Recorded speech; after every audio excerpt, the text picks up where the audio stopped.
up in the sky. It's a bird. It's a plane. No, it's SupermanHomepage.com, the #1 Superman fan site in the world. SupermanHomepage.com, covering the world of Superman from the 1930s to today. News, reviews, rumors, and reports. SupermanHomepage.com for all your Superman comics, TV shows, movies, cartoons, radio shows, and more. Everything you ever wanted to know about the Man of Steel and more. SupermanHomepage.com.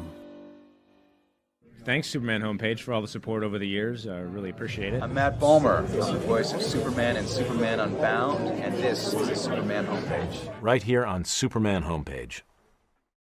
Right here on Superman Homepage. Moi aussi, si j'avais une voix comme ça, je ferais du doublage.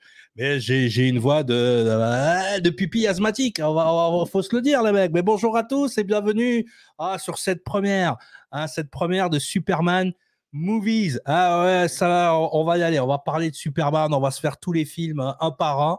Voilà, un peu à l'instar de ce qu'on fait dans les chroniques de Kandor, mais cette fois-ci exclusivement sur Superman. Donc j'ai des invités, j'ai des amis qui aiment parler de Superman. Je vais les rentrer tout de suite avec nous. Salut les gars.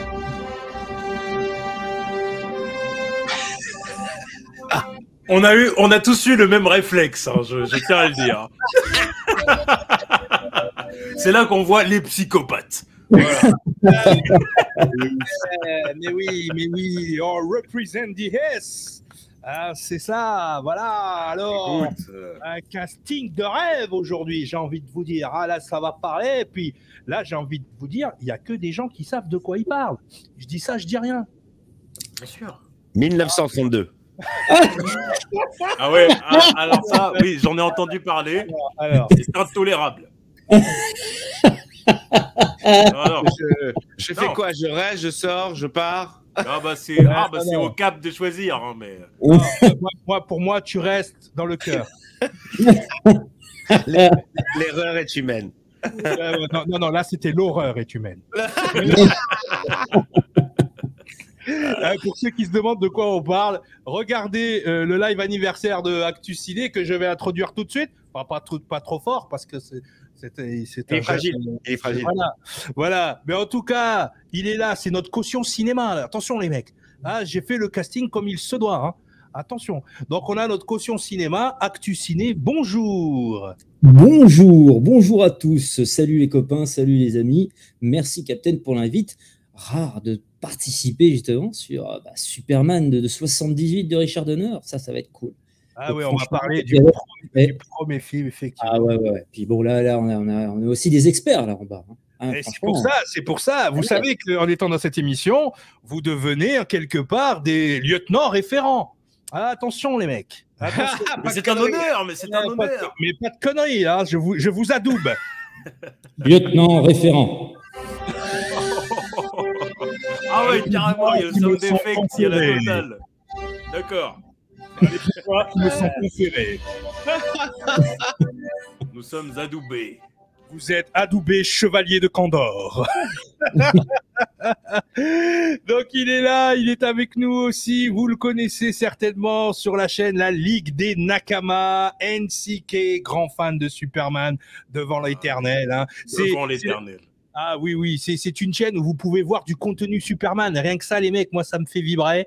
Bonsoir, François. Enfin, bonjour, je ne sais pas quelle heure il est. On ne sait pas trop. Hop. Bonsoir. Bonsoir. Sur Internet, l'heure n'a pas de limite, n'a pas de temps. Voilà, donc voilà. La Ligue des Nakama. Et voilà, mais voilà, on fait un coucou à Prince, ton collègue, hein, ton comparse dans le crime. Hein. Donc voilà, et merci d'avoir accepté. Hein, ça fait plaisir d'avoir des spécialistes puristes du personnage avec nous. Et un autre, alors là, mais oui, là aussi, c'est mon frère Kandorien.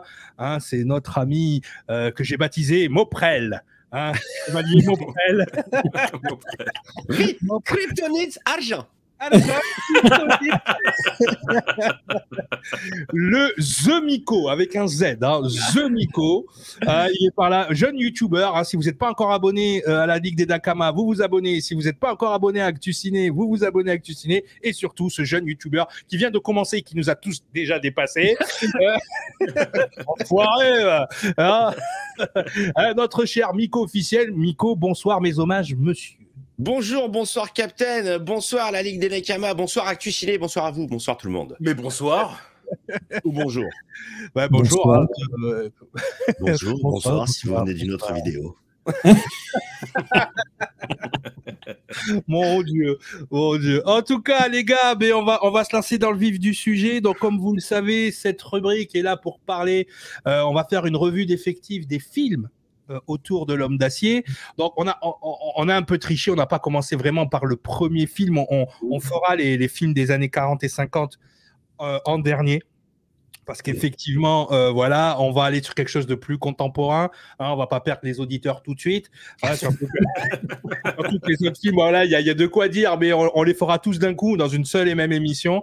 Hein, ça sert à rien, voilà. On a tout de suite sauté dans le temps, 1978, mon année de naissance. Hein. Rien que l'année où je suis né, j'ai été adoubé, moi.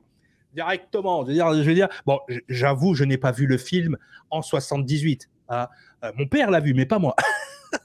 Mais effectivement, voilà, 1978, Superman The Movie arrive sur les écrans. Et oui. Donc 40 ans après sa création, hein, c'est ça? Oui, c'est ça. 40 ans après 1938. N'est-ce pas, Miko? Absolument, 1932. 33. Je suis un spécialiste en les dates. Non. Moi, comme j'ai dit à Miko, on peut se tromper de date. C'est comme quand on était à l'école à l'histoire, tu vois. En histoire, on peut. Mais par contre, allez voir ça sur le site d'Europe 1, c'est pas possible. Surtout quand tu connais le référent France sur Superman, c'est une insulte. Le référent n'était pas dispo à ce moment-là. Ouais, c'est vrai, j'étais dans la cuisine en train de faire ma nutrition, c'est vrai. J'ai toujours mon livre avec moi. Nutrition de la force. La nutrition de la force. C'est un truc de Jedi, ça, tu comprends? Donc, je suis toujours entre le bureau et la cuisine, hein, parce que quand tu commences la muscu, bah, tu manges. Et... Est-ce que tu prends des cours avec Peter McCalloway pour avoir la force pure? Non. Ah putain, ce film il est excellent, mais c'est pas de ce film qu'on va parler là, mais ouais, la force pure, c'est ça un petit peu. Je te jure, en ce moment, c'est ça, j'essaye de jongler avec mes glucides, mes lipides et tout, et c'est un peu chaud, parce que là, je viens de voir dans ma dernière prise de sang que les glucides sont un petit peu hauts, merci le confinement, donc faut que je fasse attention vraiment. Tu vois, mais c'est bon, ça va, je bouffe des avocats, des trucs, voilà, du poulet, t'inquiète. Tu sais que nous, dans notre... comme on est issu du peuple des forêts, le poulet, pour nous, c'est important. C'est important, ouais. Le poulet, c'est la base de l'alimentation. Donc, quand tu es dans la nutrition, ça va. Allez, on revient à notre sujet, effectivement, 1978. Le premier film de Superman. Donc là, on va faire ce qu'on appelle les prémices.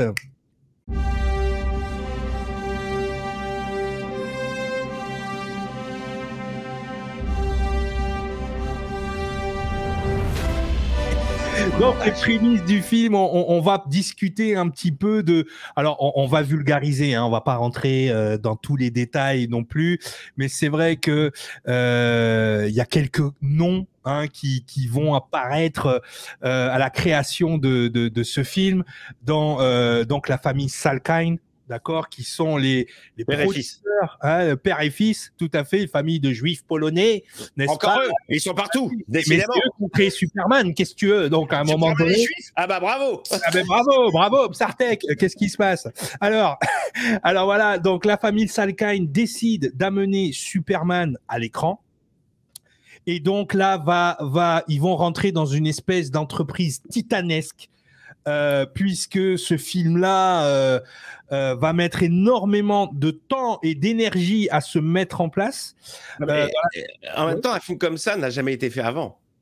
Exactement, parce que là, on est sur officiellement le premier film de super-héros de l'ère moderne. C'est-à-dire qu'il y en a eu, on va dire, dans les années 40, avec des moyens, et il fallait pas se rater parce que là, ils utilisaient aussi le père de tous les super-héros, Superman. Et c'est vrai qu'à partir de là, ils vont commencer à avoir certaines contraintes parce que rien ne change. Hein, vous allez voir que déjà à l'époque, c'était un petit peu le bordel. À l'époque, Warner. Ouais, Warner déjà. mais avant Warner, ils avaient une vision, eux, de ce que devait être Superman. Et effectivement, il a commencé à avoir des tensions avec DC Comics. DC Comics a vraiment foutu le bordel. Ils voulaient garder le contrôle sur ce qu'il allait avoir à l'écran. Et leur vision, c'est-à-dire la vision de DC Comics, n'était pas vraiment en accord avec celle des frères Salkind, qui, eux, sont partis. Donc, eux, ils ont engagé Mario Puzo. Donc, un auteur bien connu. Ou est-ce que, allez, petite interrogation, quel film avait fait Mario Puzo avant? Le Parrain. Le Parrain. Le Parrain, ah bah oui, c'est... On retrouvera Marlon Brando au casting après. Je l'ai vu en première séance sur ma chaîne YouTube d'ailleurs. Ouais, le Parrain. D'ailleurs, si vous avez, allez voir sur la chaîne de Miko, sa première vision du Parrain, c'est quelque chose. Il faut que je me fasse les suites d'ailleurs. Embrasse ma bague. Hein. J'aurais dû mettre ma bague kryptonienne, elle est là-bas dans ma vitrine. Donc effectivement, ils engagent Mario Puzo et c'est vrai que ça devient un petit peu compliqué parce que le script qui est en train de se mettre en place part sur une vision. Bizarrement, déjà à l'époque, ils avaient cette vision-là des CBM qui est il fallait qu'il y ait de l'humour. Il fallait que ce soit comique, il fallait que ce soit un enchaînement de scènes. Oui, vas-y. Écoute, depuis tout à l'heure, mais c'est même encore pire que ça. Ils voulaient faire une version parodique. Comique, complètement. Au tout début, ils voulaient que ce soit une parodie, le film. Hein. C'était censé être un truc complètement satirique. C'était ridicule. D'ailleurs, il y a une des scènes qui était écrite, hein, parce que moi, j'ai lu le script, j'ai chance à la rédaction. D'ailleurs, si vous le voulez, je peux vous envoyer le PDF du premier script de Puzo avant qu'il soit modifié. Parce que ce qu'il faut savoir, c'est que ce qu'on appelle le script doctor, parce que moi j'en connais beaucoup, parce que les gens qui travaillent à la rédaction sont tous des script docteurs, soit de Action Comics ou de films. Ils m'ont dit que le premier script docteur, ça a été Tom Mankiewicz. Donc Tom Mankiewicz, c'est lui qui a récupéré on en parlera tout à l'heure, le script, et qui a été le script docteur, qui a remis de la cohérence et qui a remis un petit peu de sérieux. Parce que juste, je vous raconte une scène, peut-être que vous avez déjà entendu parler, mais à un moment donné, Superman donc arrive à côté d'une voiture. Dans la voiture, c'est Telly Savalas, Kojak. Donc, pour ceux qui ont connu la série Kojak des années 70, et Kojak est en train de fumer dans sa voiture. Et Superman lui dit monsieur, faites attention, il scanne ses poumons, il dit faites attention à la cigarette, parce que là, d'ailleurs, ça a été réutilisé ça, mais avec Lois, on en parlera tout à l'heure. Oui, mais faites attention, le cancer vous guette et tout. Donc, Telly Savalas jette. Ne dis pas que c'est là qu'il prend une sucette, genre. Et il prend la sucette, et on a la story origine de la choupa choups de Kojak. Les origines, j'adore. C'est un truc de fou. Quand tu y penses, ils avaient prévu ça dans le scénario, et on devait même voir le Batman d'Adam West. Ah ouais. Donc oui, parce que effectivement, ce genre de petit calembour, on en voyait beaucoup dans la série des années 60, où il y avait toujours une star, il y avait toujours un artiste, voilà, qui intervenait, et ils ont voulu intégrer ça. Ils voulaient ce ton-là pour Superman. D'accord? Donc, comme vous le savez tous, le réalisateur qui a été choisi au final, donc, c'est Richard Donner. Et quand Richard Donner arrive et qu'il voit le script, merci, Dick Donner, il pète un câble. Il dit qu'est-ce que c'est que ce bordel? Donc déjà Richard Donner à l'époque il était connu pour le film The Omen, La Malédiction. Exactement. Donc tu il va dire un peu la vie de Richard Donner, explique-nous. Hein, est-ce que tu as bossé? Il est à l'origine des kebabs, le fameux Donner kebab. Donc on peut le remercier puisqu'on peut trouver cette nourriture à tous nos amis turcs. Il est turc absolument, c'est lui le réalisateur du Superman turc. Donc voilà, donc le film La Malédiction, qu'est-ce qu'il avait fait d'autre, Richard Donner, qui était significatif à l'époque? Avant Mais en fait, c'est surtout la malédiction qui a rencontré le succès et qui a permis justement d'être repéré par la Warner. Et puis, il faut savoir qu'il y avait d'autres réalisateurs qui ont été donc suggérés, notamment un certain Francis Ford Coppola. Coppola, donc, voilà. Donc, mine de rien, il y avait quand même des noms intéressants. Mais voilà, ça montre qu'aux prémices du projet, il y avait déjà un couac pas possible, un bordel sans nom entre le scénario, le ton qu'il voulait donner justement au projet. Et puis voilà. Et après, une fois qu'il y a eu tout ça, là, ils ont été chercher aussi après une grande star de l'époque. Voilà. Mais oui, non, mais c'est ça qui est intéressant, c'est que tout de suite, on prend la dimension de ce que doit être le film. Et effectivement, on s'entoure des meilleurs. Tom Mankiewicz, justement, qui récupère le script pour le réécrire, c'est pareil, c'est quelqu'un qui est extrêmement connu dans le milieu. D'ailleurs, c'est Richard Donner qui dit c'est le seul qui va pouvoir corriger la merde que vous nous avez fait, parce que ça allait être compliqué à ce niveau-là. Donc là, bien évidemment, commence. Donc là, on va parler du casting.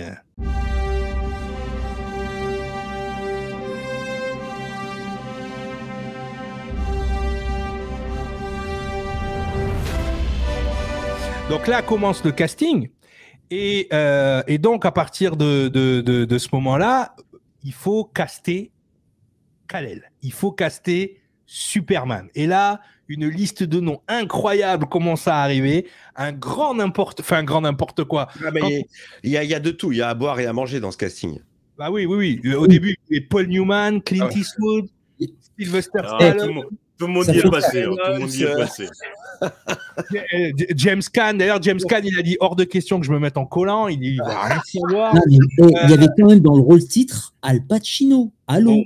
Oui, Al Pacino. Il y avait Harrison Ford, Nick Nolte. Alors Nick Nolte, il a dit je veux bien jouer Superman, mais j'en fais un taré. C'est-à-dire un mec qui voilà, entre Clark Kent et Superman, il y a une schizophrénie. Tu vois. Après, il y avait James Brolin et John Travolta. Donc, il cherchait quelqu'un de connu pour vendre le rôle, quoi. Ouais, il fallait une figure iconique. Et finalement, le choix va se porter sur le jeune Christopher Reeves qui, malgré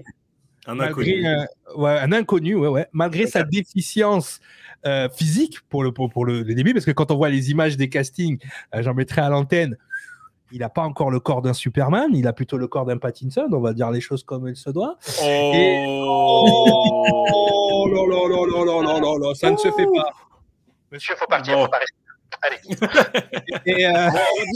On va dire qu'il a la taille adéquate parce qu'il est très très grand, mais il est super mince, le gars. Super mince. Ouais.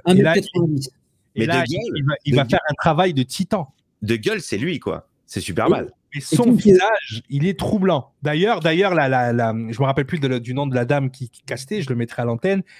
Quand il est parti, elle était tellement troublée que quand elle a ramené à l'aéroport, elle a dit mais normalement je devrais pas vous le dire, mais c'est vous qui avez le rôle, quoi. C'est obligatoire.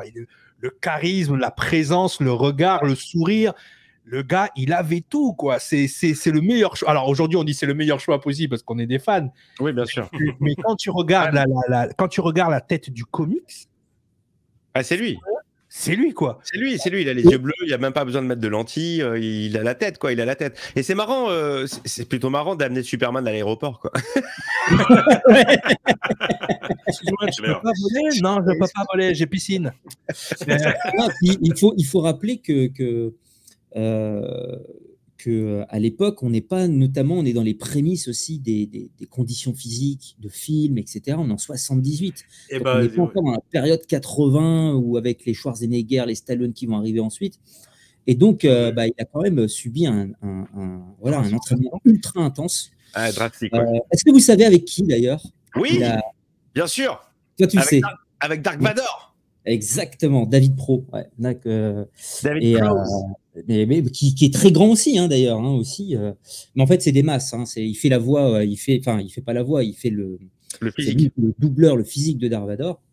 Mais c'est quand même un truc de dingue. C'est quand même un truc de dingue de se dire que c'est Richard Donner. Hein. C'est Richard Donner. Hein. Que Superman a été entraîné par Dark Vador. C'est génial. Ouais, c'est ouf. C'était l'époque. Et toi, NCK, justement, qu'est-ce que ça t'évoque, Christopher Reeves, justement L'homme, parce que c'était quelqu'un aussi de très engagé dans la vie, mais le personnage, on va dire le charisme, le body language, qu'est-ce que ça t'inspire? Bah, tu vois, c'est ce que j'allais dire.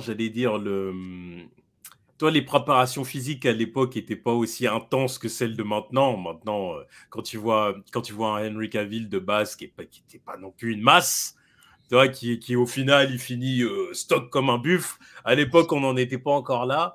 Ouais. Mais malgré tout, tu vois, physiquement, il réussissait à dégager. Il avait l'énergie de Superman, quoi, dans le costume. Il exact. En Clark Kent, il était excellent aussi. Non, mais voilà, moi, Christopher Reeve. Ouais, mais c'est ça, même quand je vois dans le charisme. Exactement. Et quand je vois ses interviews sur le personnage, comment il en parlait et tout, tu voyais que le gars, c'était vraiment passionné.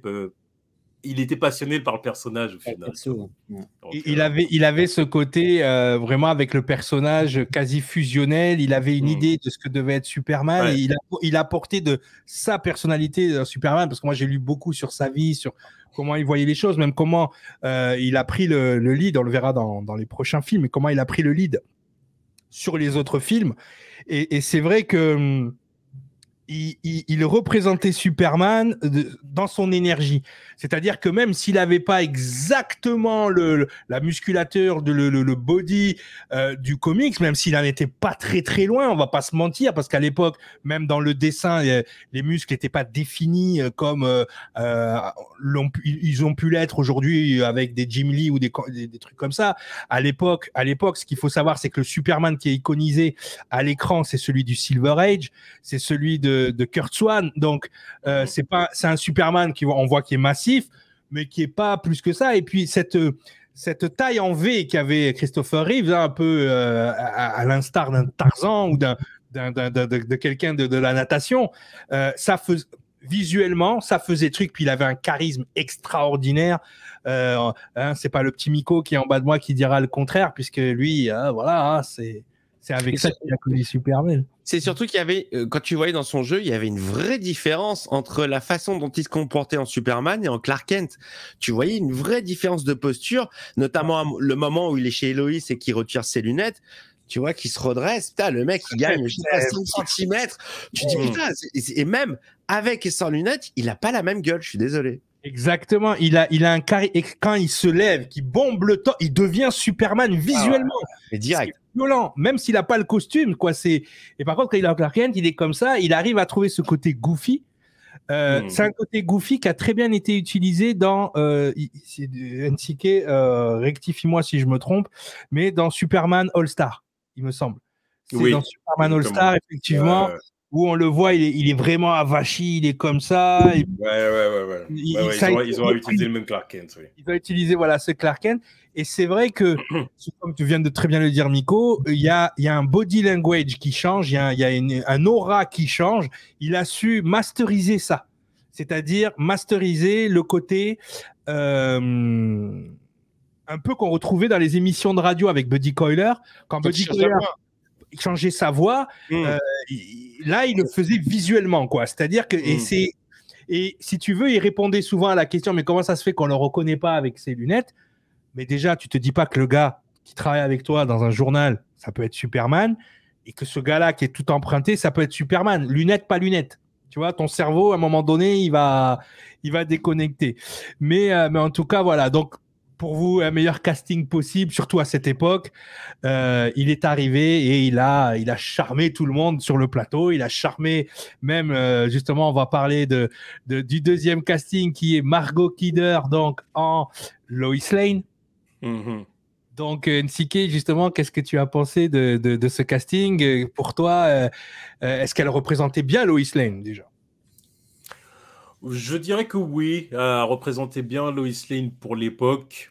Maintenant, je dirais pas que c'est ma Lois Lane préférée, parce qu'il y a all time, voilà. Ouais. Mais pour l'époque, ça faisait franchement le boulot. C'est-à-dire que quand on la voit interagir avec Christopher Reeve, il y a une magie qui opère. Il y a une alchimie entre les deux. Ça marche très bien, tu vois. Ouais. Elle a ce côté un peu casse-cou de Lois Lane, que tu vois, journaliste un peu reporter casse-cou. Et la dernière fois, je cherchais des photos de Tulloch, celle qui joue Lois Lane aujourd'hui dans la série Superman et Lois.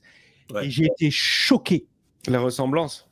De la ressemblance avec Margot Kidder quand elles sont jeunes, toutes les deux. Ouais. Une violence extrême. Je vois ce que tu veux dire, c'est vrai, je vois ce que tu veux dire. À 16-17 ans, on dirait que c'est la mère et la fille. Il y a quelque chose, ouais. Et c'est violent. J'ai dit, mais waouh!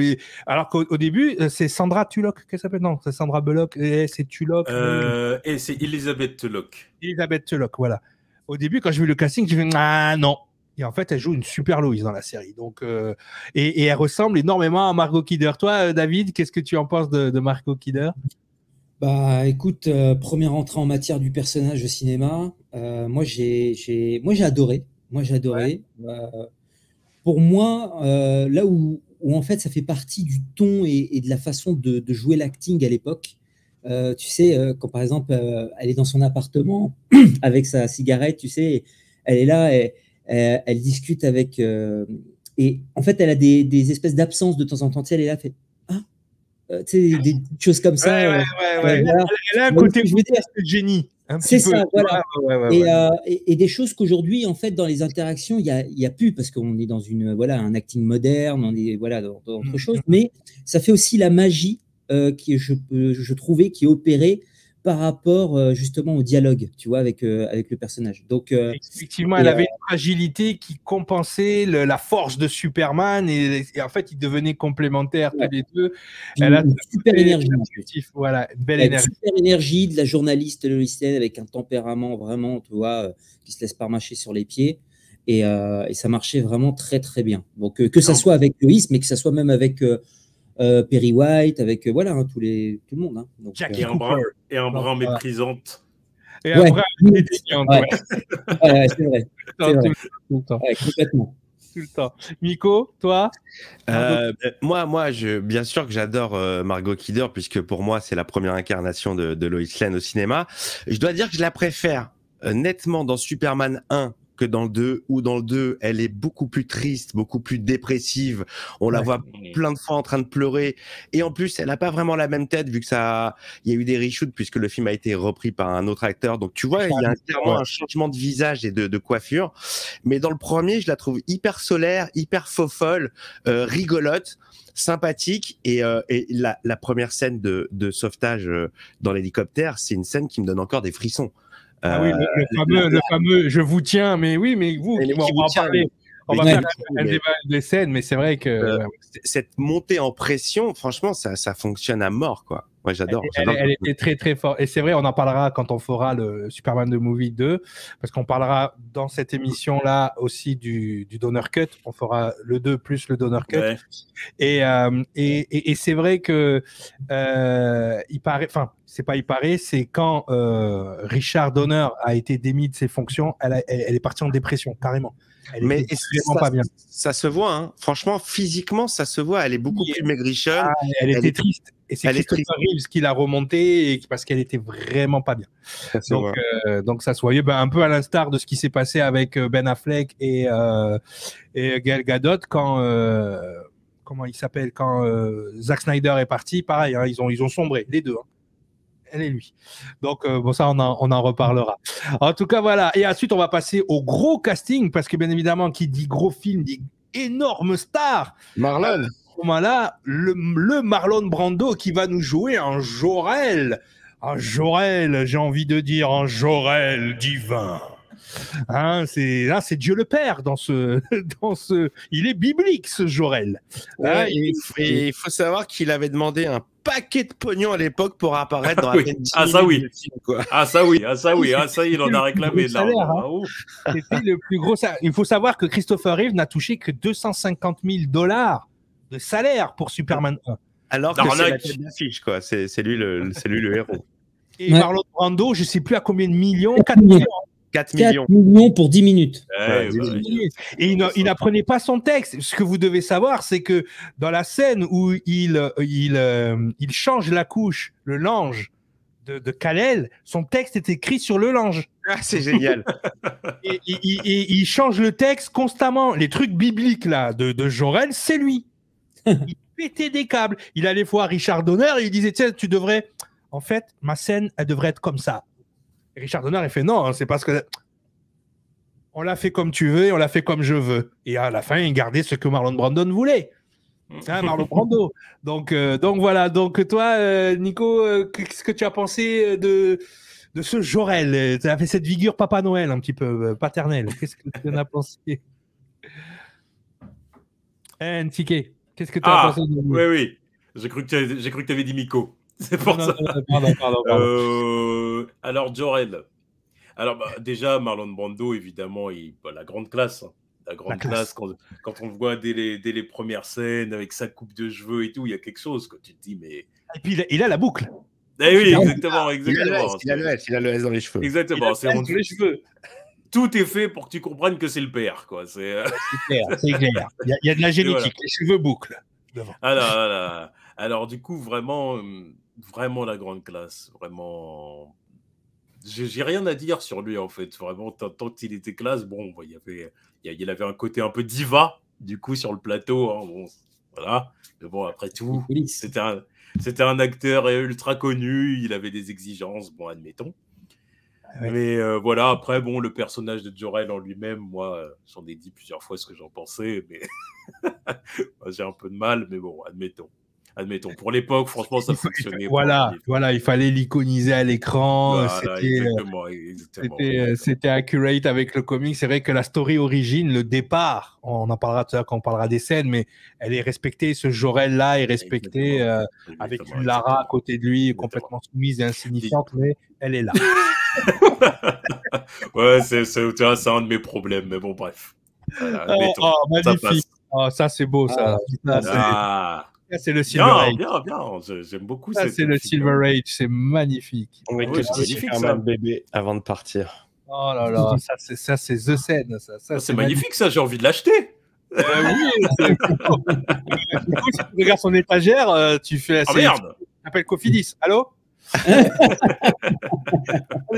Des fois, quand je le suis, j'ai madame, elle tape à la porte. Ouais, pour l'argent de l'entreprise. Je dis, c'est pour mon setup, ça fait partie. Bien sûr. Et c'est une charge, voilà. Mais voilà, toi, Miko, le jeune youtubeur, qu'est-ce que Marlon Brando, grosse figure, gros monsieur. Tu sais, quand tu découvres Superman à l'âge de 4-5 ans, tu connais pas l'aura du personnage, tu sais pas que c'est un mec qui pèse à mort et tout. Moi, ce que j'envoyais un papa hyper sévère, pas très souriant, limite qu'on n'avait rien à foutre de se détacher de son enfant, alors que la mère est en pleurs.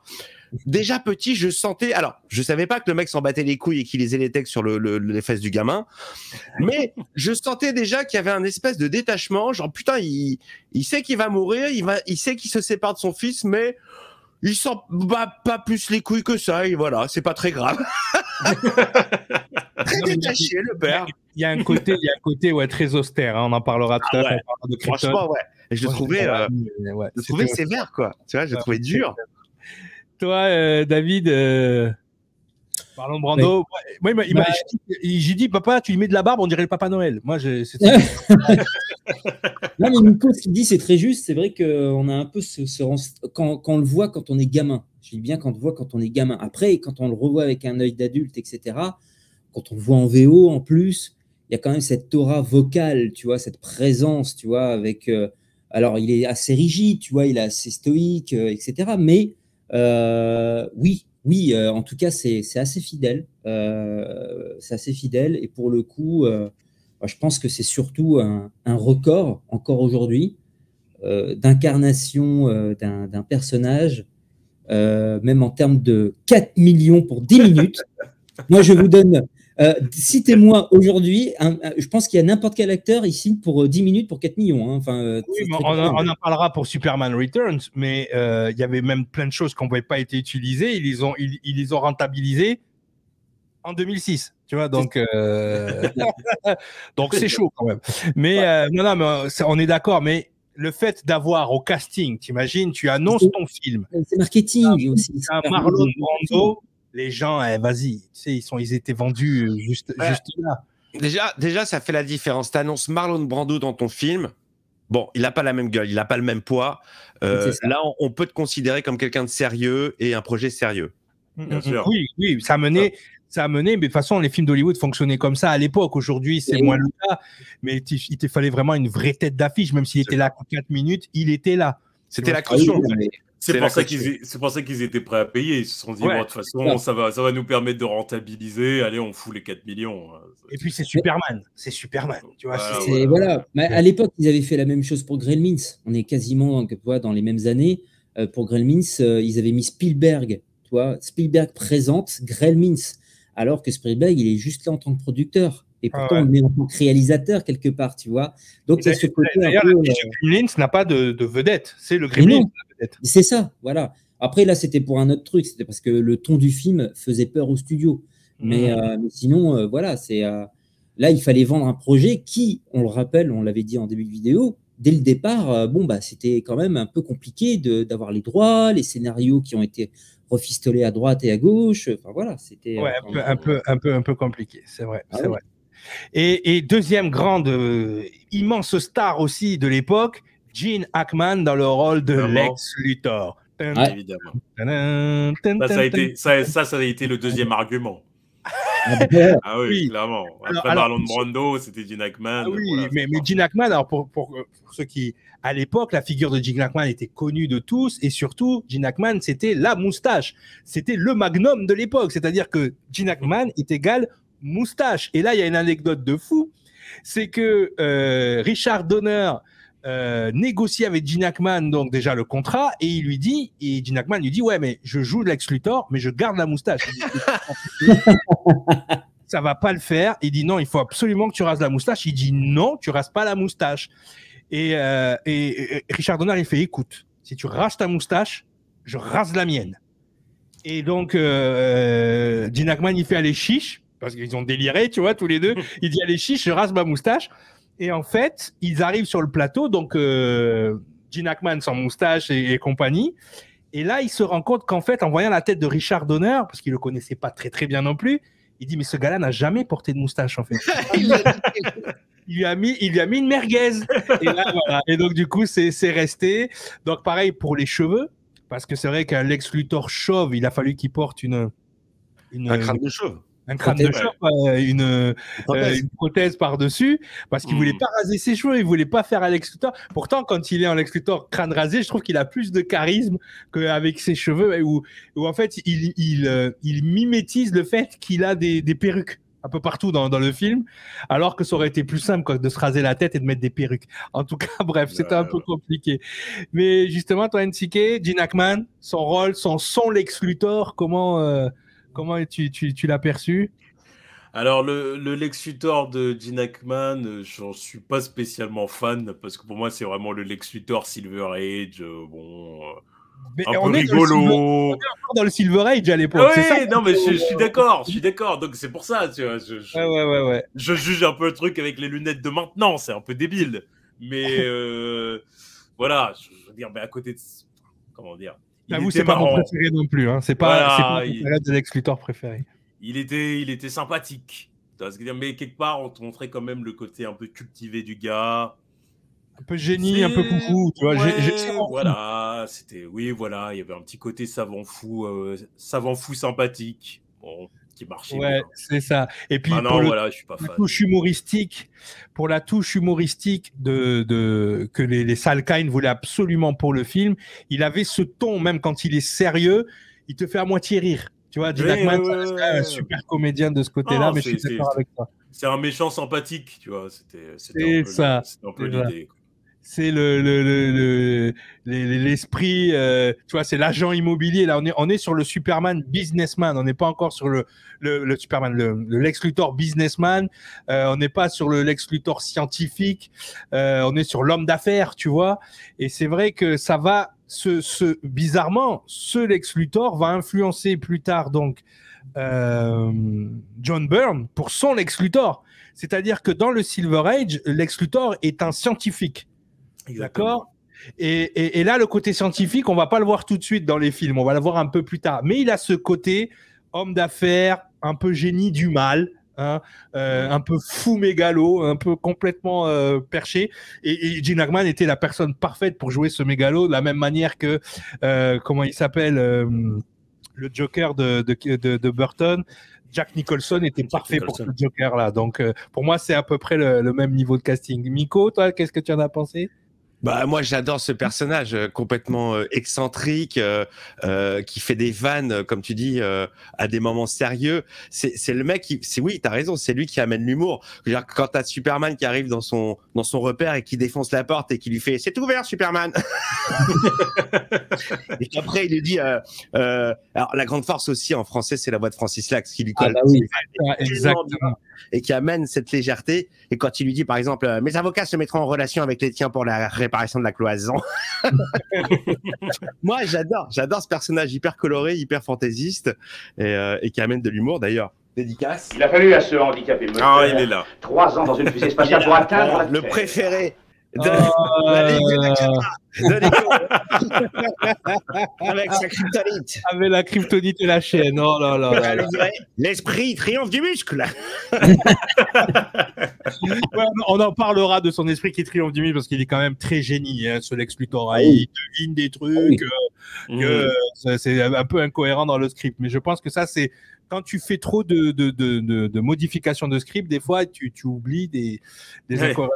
David, toi, on finit avec Gene Hackman, un grand acteur. Excellent, ouais, grand acteur, effectivement. Voilà, Miko et moi, on a les mêmes rêves. Donc déjà, on a la version française en tête. Déjà, ça fait beaucoup hein, quand tu découvres ça quand tu es jeune et que tu redécouvres ensuite avec un œil d'adolescent. Donc, surtout quand tu es passionné par le doublage. Et effectivement, l'interprétation de Gene Hackman en lui-même, moi, je la trouve bonne parce que c'est la première qu'on voit. Tu vois, on n'est pas encore dans la comparaison où aujourd'hui, on a un œil un peu plus critique parce qu'on a un background avec les comics, avec tout ça. Mais c'est vrai qu'on n'a pas la même science et la même expérience même des comics à l'époque qu'aujourd'hui. Donc forcément, aujourd'hui, c'est uniquement la prestation du film qui nous suffit quelque part.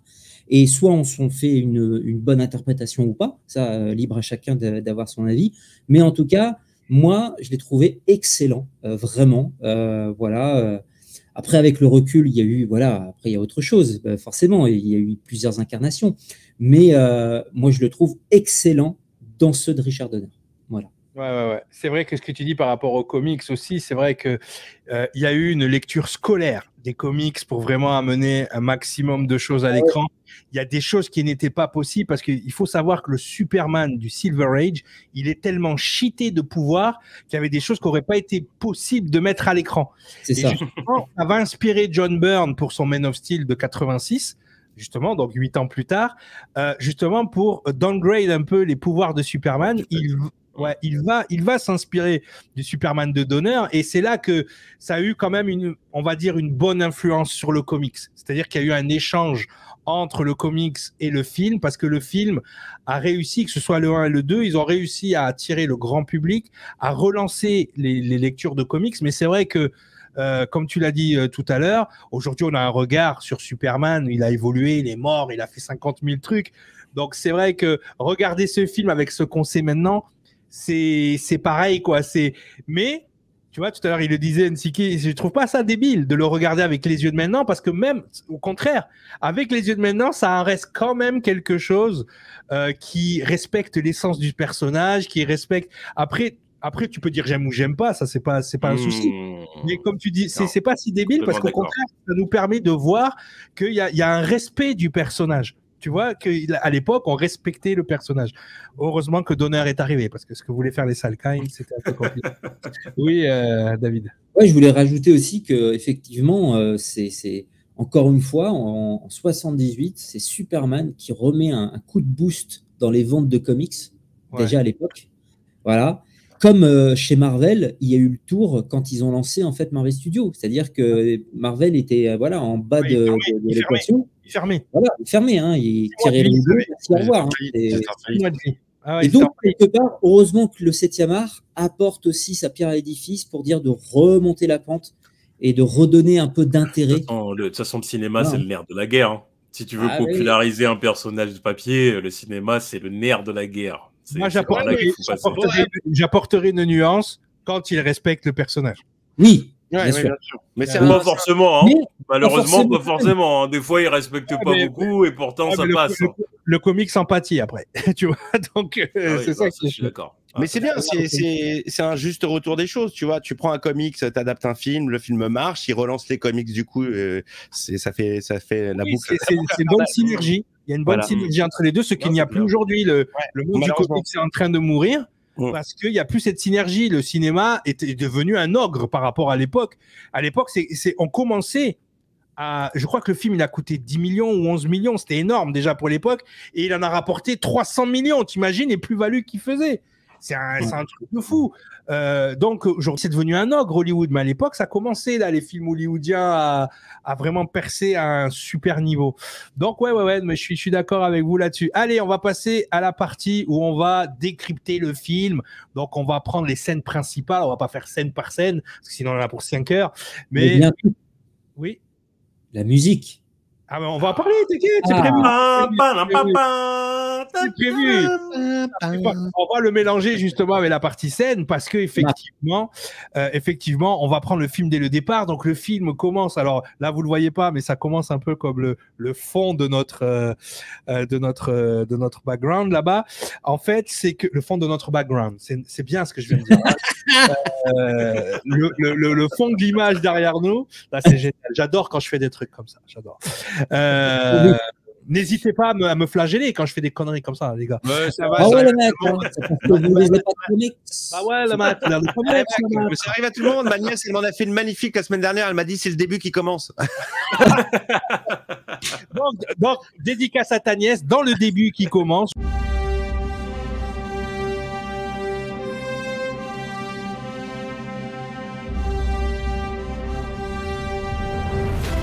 Justement, on entend la voix d'un enfant et on voit donc en noir et blanc, on voit une espèce de scène de cinéma qui s'ouvre et on voit le comics. Comment tu peux mieux commencer la story d'un film? Magnifique. L'hommage. C'est juste sublime. Tu commences déjà par un hommage du comics de 1932. C'est pas vrai. Mais je vais quitter ce live. À la fin des années 30. C'est exactement comme ça. Ça commence comme ça. Donc, à la fin des années 30. Et donc, on a vraiment cette story origine. Et tout d'un coup. Et qui ne parle pas de Superman, qui parle de la crise mondiale, qui n'a pas échappé à Metropolis, dans lequel on trouve un organe de presse qui raconte la vérité. Exactement. Donc, on se fixe déjà sur le Daily Planet. On parle même pas de Superman, quoi. On se super bien. Et oui, effectivement, on se fixe dans le contexte dans lequel Superman a été écrit. C'est-à-dire là, on est en crise, les gens sont pas bien, il y a la guerre qui commence.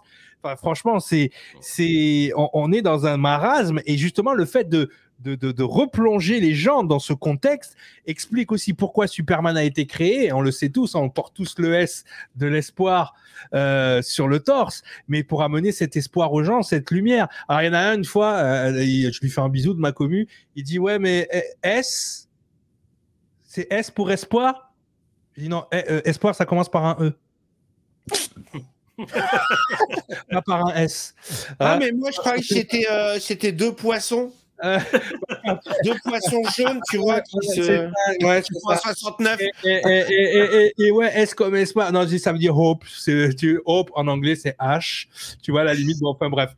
Petite parenthèse. Et donc, ça a mené cet espoir.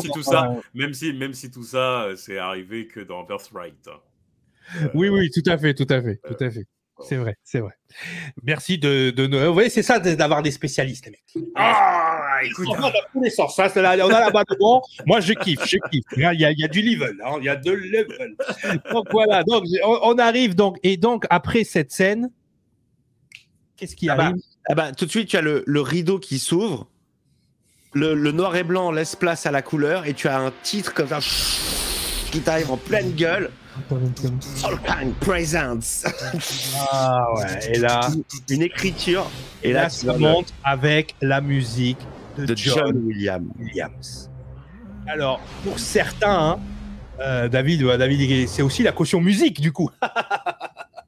Mais pour certains, et d'ailleurs, John Williams l'a mentionné lui-même, la musique part. C'est-à-dire que c'est un peu comme quand on écoutait Pierre et le Loup quand on était petit. C'est-à-dire que on savait, Pierre et le Loup, en fonction, comme on connaissait l'histoire, en fonction de la musique, et les instruments, on savait ce qui se passait. Mais là, c'est vraiment véridique parce que quand ça monte, et la musique dit vraiment Superman. Oui, absolument. C'est Richard Donner pendant la première ou quand il a entendu la musique, il a dit au moment du ta j'ai entendu Superman. C'est la première fois qu'un mec arrive à transcrire dans sa musique le titre, le nom du personnage. Tu l'entends clairement, tu entends Superman, Donc, John Williams, alors, il n'était même pas prévu au départ. C'était une hérésie. Non, c'était Jerry Goldsmith, donc, qui est un très excellent compositeur, donc, qui était notamment sur le film de La Malédiction de Richard Donner. Mais à ce moment-là, il s'est fait un petit couac il n'était plus disponible. Donc, c'est John Williams qui, à l'époque, était l'acolyte de Spielberg. Et un mal pour un bien, c'est les bonnes histoires, c'est-à-dire les histoires de coulisses qui, des fois, amorcent sur quelque chose de... Cette musique, en plus, elle rythme le film. On le verra dans les scènes. Elle est omniprésente dans la tête des gens. Elle est rattachée au personnage. C'est pas pour rien qu'on l'a réentendu dans c'était dans le 2017. Je sais pas s'il l'a mis Snyder, s'il l'a remis dans Justice League. Il y a un moment dans 2017, tu entendais un petit peu le thème. C'est pas vraiment Snyder qui l'a remis dans le film. Mais bon. Non, voilà. En tout cas, elle a été réutilisée dans le film de Bryan Singer. Donc vraiment, elle est attachée au personnage, quoi. Justement, le plus jeune d'entre nous, c'est NCK. Et justement, t'es le plus jeune. Hein. J'ai bien compris. Mais même pour ta génération, jeune NCK, jeune chevalier de Condor, même pour ta génération, ce thème il est connu. Représente Superman. Ah bah oui, c'est clair et net. C'est la musique. Enfin, c'est la musique qui me vient en tête quand on me parle de Superman. Superman musique, tout de suite, j'ai ce thème-là qui me vient en tête. Tu vois, c'est clair et net. Parce qu'il y a une magie qui s'opère. Tout de suite, tu sais que... Tu vois le Christopher Reeve. Les photos de Christopher Reeve devant le drapeau américain ou le bras levé et tout. Tu l'as en tête quand tu entends la musique. Vous avez levé le bras en même temps. C'est choquant.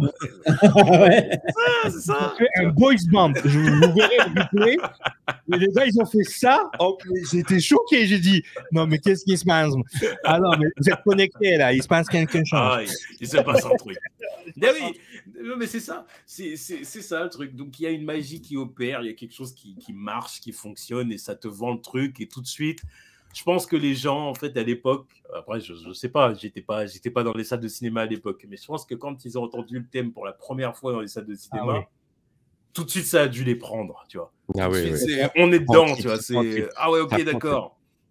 C'est comme le thème de Rocky, par exemple. C'est ce genre de thème où t'es dedans, tu vois. C'est à l'époque, on savait faire des putains de thèmes qui restaient en tête, et c'était pas juste des musiques d'accompagnement. La musique était un vrai personnage du film. Maintenant, les thèmes, il n'y a pas un thème que tu arrives à retenir. Ils sont tous passe-partout.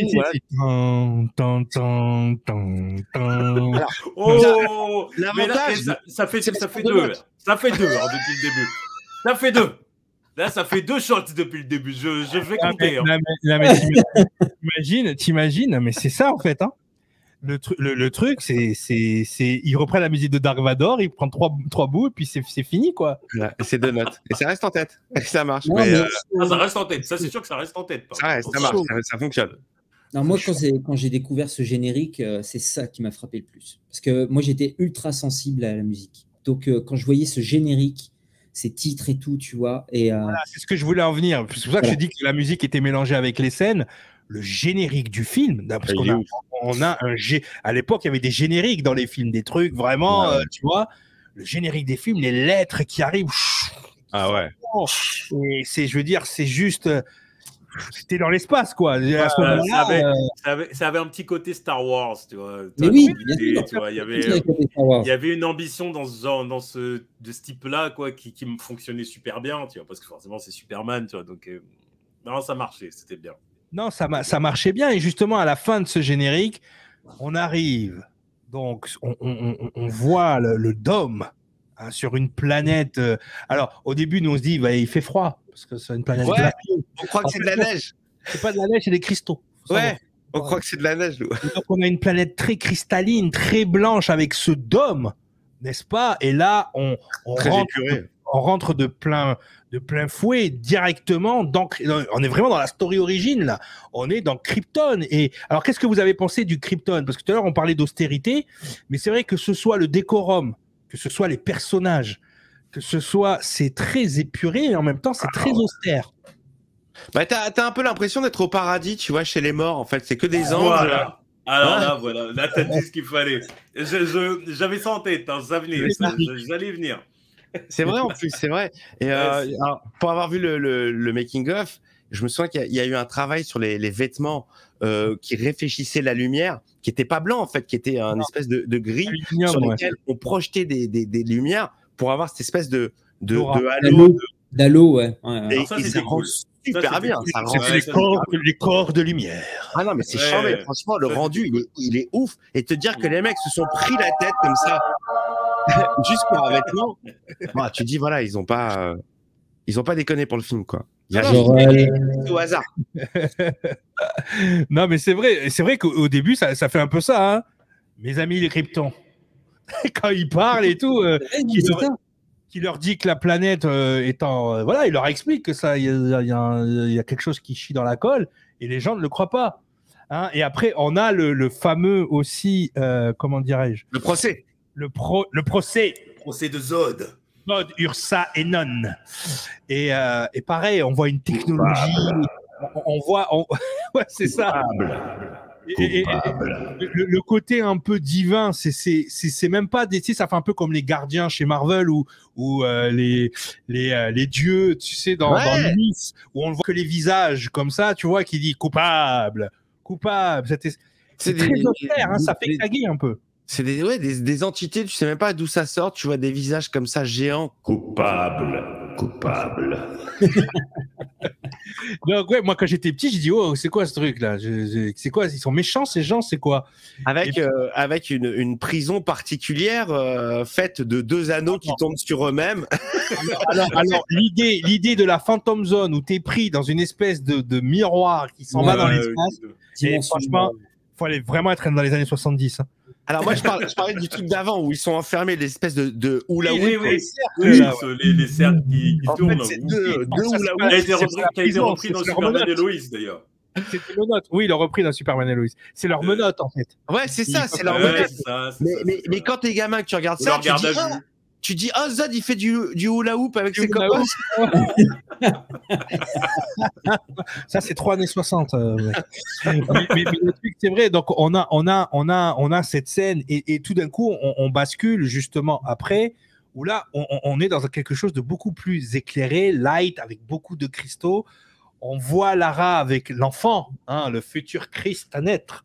On voit avec l'enfant et là tout de suite ça devient plus doux. On n'est plus dans l'austérité. On a ce blanc cristallin et dans le blanc cristallin, on a ces 3 couleurs primaires, rouge, jaune, enfin plutôt doré et bleu. Et là, tout de suite, on sait voilà, que c'est le petit Kal-El, que c'est le moment hein, où les parents vont se détacher. Et là, il y a des paroles bibliques hein, de Jor-El, hein, le fils deviendra le père et le père deviendra le fils. Je verrai le monde à travers tes yeux. Enfin, cette scène, elle est juste. Merci, monsieur Brando, d'avoir écrit ces vers, hein, parce que c'est lui qui les a écrits. C'est un ouf. Franchement, si c'est de l'impro et si c'est lui qui a décidé de foutre la merde, bah, ça donne vraiment du corps au personnage. C'est mortel. Ces phrases sont charmées, quoi. Il les a écrits sur la couche et justement, on a ces... Il les a écrits sur les seufs de l'enfant. Je te jure. C'est comme dans les Soudoués. C'est un Soudoué, en fait. Tu te rappelles pas le film Soudoué? Oui, c'est ça. Elle change le bébé, puis elle a les trucs du bac. Ah, j'ai kiffé, il nous a fait une soudouée, c'est Bébel en fait, Jorel. C'est pas Jorel, c'est Bébel. C'est Bébel. mais en tout cas, voilà, donc on a cette scène déchirante où on voit donc ensuite le vaisseau partir, hein, les cristaux s'éclater du dôme, et là on voit le vaisseau qui s'en va vers la Terre, hein, et où on voit que donc le jeune Kal-El est en géostation, il grandit même. Ouais, on le voit évoluer. Ouais, on le voit grandir. Une espèce d'ovule qui part, en fait. C'est ça, exactement ça, avec la voix de son père qui retentit, qui résonne et qui lui apprend des trucs, des préceptes, des principes. Les cours à distance, là, là, à ce moment-là, c'est le CNED. Tu vois, il est à l'intérieur, il fait les cours du CNED. Et il grandit, hein, on le voit, donc on le voit traverser l'espace et tout. Et on il le travaille. Ce qui est bien, c'est qu'on le voit croiser les autres dans la zone fantôme. Là. Ça, c'est important aussi. C'est vrai. Il va plus vite qu'eux, il les devance. C'est ça. Et donc, il passe les dimensions. Il passe même, alors là, j'étais surpris parce qu'on est dans les années 70. Il traverse même ce qu'on pourrait appeler aujourd'hui un trou noir ou un trou de verre. Un trou de verre. Qui était vraiment théorique à l'époque. Et ce qui est mis à l'écran, quand tu regardes maintenant des trous, avec Hubble, on est capable de voir des trous noirs. Ça ressemble violemment. Et Hubble, il était pas encore. Il est parti en 91, Hubble. Donc, tu vois. Et là, tu vois, est-ce qu'on pourrait être un trou de verre ou un trou noir où il traverse. Ou un trou de balle. Un peu d'humour. Je suis Lex Luthor. Je suis Lex Luthor. Qu'en penses-tu, super gamin? Tu es la caution humoristique du truc. Voilà. C'est le comic relief. Le comic relief. Il faut désamorcer. Parce que là, on est dans la déchirure de l'enfant qui a quitté ses parents. C'est ça. Qu'en penses-tu, super gamin? Non, mais pendant ce que tu dis, c'est vrai. Pendant qu'il passe ce trou noir, en plus, tu as Jor-El qui lui parle de la théorie de la relativité. Enfin, exactement. Que à cet âge-là, de quoi tu parles, mec? Et pour te montrer qu'il est déjà avancé. Alors, pour autant, la science du film, on en parlera un petit peu dans les autres scènes, mais elle est pas terrible. Du coup, le départ de Superman, c'est que c'est scientifique. Hein. Là, on a de la vraie science à ce moment-là. D'ailleurs, comme tu le dis, à ce moment-là, il lui apprend la relativité, il lui apprend justement ce qu'il est en train de faire, quoi, finalement. Donc voilà. Donc après cette scène-là, on bascule et donc on le voit arriver sur la Terre dans un champ de maïs. Déjà à Smallville. Je saute des petites scènes quand même, les mecs, hein, parce que sinon, je prends les scènes principales. Et encore, on n'en est qu'au début, là. et donc là, oui, après, on va faire des ellipses, hein, on va aller vite. Parce que c'est les scènes importantes, le début. Tu sais, le début, là, il se passe des trucs. Bien sûr. Il faut savoir quand même que c'est la plus longue construction de départ de l'histoire du cinéma. C'est 48 minutes avant que ça commence à devenir, tu vois, on commence à voir Clark et compagnie, et c'est 1h08 avant de voir Superman. Ouais. Enfin, un peu moins, parce qu'on le voit sortir de la forteresse de solitude à un moment donné. Oui, c'est vrai, mais bon, c'est juste la fameuse scène dont on va parler, c'est 1h08 avant ça, donc voilà. Mais là, donc, on voit la première apparition de Jonathan et Martha Kent, où on voit ce bébé sortir avec sa bistouquette, qui est là. Ça est mignon. Donc voilà, donc l'autre il essaye de changer la roue, Jonathan. Hop, le cric se casse, le grand cric me croque. Et donc le cric se casse. Et donc qu'est-ce qui se passe? Au lieu que la voiture s'écrase sur Jonathan, on voit la première intervention terrestre de Kal-El. Qu'est-ce que tu as ressenti à ce moment-là où tu vois l'enfant soulever le camion? Qu'est-ce que tu as ressenti, Nsike, à ce moment-là, quand tu as vu cette scène? Toi, je sais que tu es très attaché à la relation Jonathan-Clark. Donc voilà, c'est les prémices. On y est. Ce moment-là, quand je regarde le film, je me dis, bon, c'est là que commencent les vrais trucs, tu vois. Le vrai parce que tu vois, là, ce qui se passe entre deux, enfin, tout ce que tu viens de dire avant, moi, je suis pas fan de tout ça. Tu vois, le bébé, il entend des trucs dans le vaisseau. Ouais. Pour moi, tout ça, ça sert à rien, tu vois. C'est surtout qu'au final, c'est même pas vraiment réutilisé par la suite, tu vois. Donc, en vrai, c'est des informations pour nous. C'est pas tant pour le bébé, puisque lui, il a le cristal de toute façon de la connaissance. C'est plus pour nous, pour dire voilà, pour nous expliquer, nous pauvres humains. Mais tu vois, les jeunes comme ils sont, nous à l'époque dans les années 80, on avait un petit peu de science dans un film. Bon, on mangeait. Lui maintenant, il voit ça dans tous les films. Oh, il y a eu Retour vers le futur, les gars. Ouais, non, moi je suis pas fan de ça. Mais par contre, à partir du moment où il est avec les Kent et qu'on commence, tu vois, je suis plus friand de la relation humaine. On n'en est pas encore là, hein, mais la scène qui arrive plus tard avec Jonathan, tu vois, je suis plus friand de ce genre de choses, tu vois, c'est plus important à mes yeux. Mais bon, c'est là que commencent les choses intéressantes. David, cette scène-là, les Ken qui se rendent compte que cet enfant qui tombe du ciel, en plus, est doté de pouvoir, c'est quand même un moment clé, certainement, dans l'éducation qu'ils vont lui donner derrière. Ouais. Complètement. Et cette scène-là, justement, elle sera ensuite reprise sur plein d'autres interprétations. On le verra, c'est-à-dire la première notion de super pouvoir d'un Clark Kent très jeune, très enfant ou alors même adolescent, sera repris ensuite dans toutes les autres propositions cinématographiques. Et donc ça, c'est plutôt cool. Donc effectivement, moi j'ai... c'est forcément, tu vois ça, en plus tu as la musique derrière toujours. Hein. Et voilà, ça te donne un petit côté... juste un petit de bébé, tu vois. C'est ça, c'est attends que je fasse le temps à la fin, tu vas voir. Mais le truc, il est là. Miko, toi, cette scène-là tu dis que Superman est juif, mais en regardant le zizi du gamin, j'ai pas l'impression qu'il soit circoncis. Hein. Il n'est pas circoncis, ouais. Je crois que le rabbin de Krypton a raté le rendez-vous. Hein. Mais c'est à l'époque, c'est un détail, mais tu voyais les gosses comme ça, avec les petits... Tu voyais les gosses à poil, ça posait pas de problème. Hein. Les années 80, 70, 80, c'était léger, il n'y avait pas de... Tu vois, il y avait... Tu referais plus nos jours. Il y a pas autant de censure qu'aujourd'hui, oui.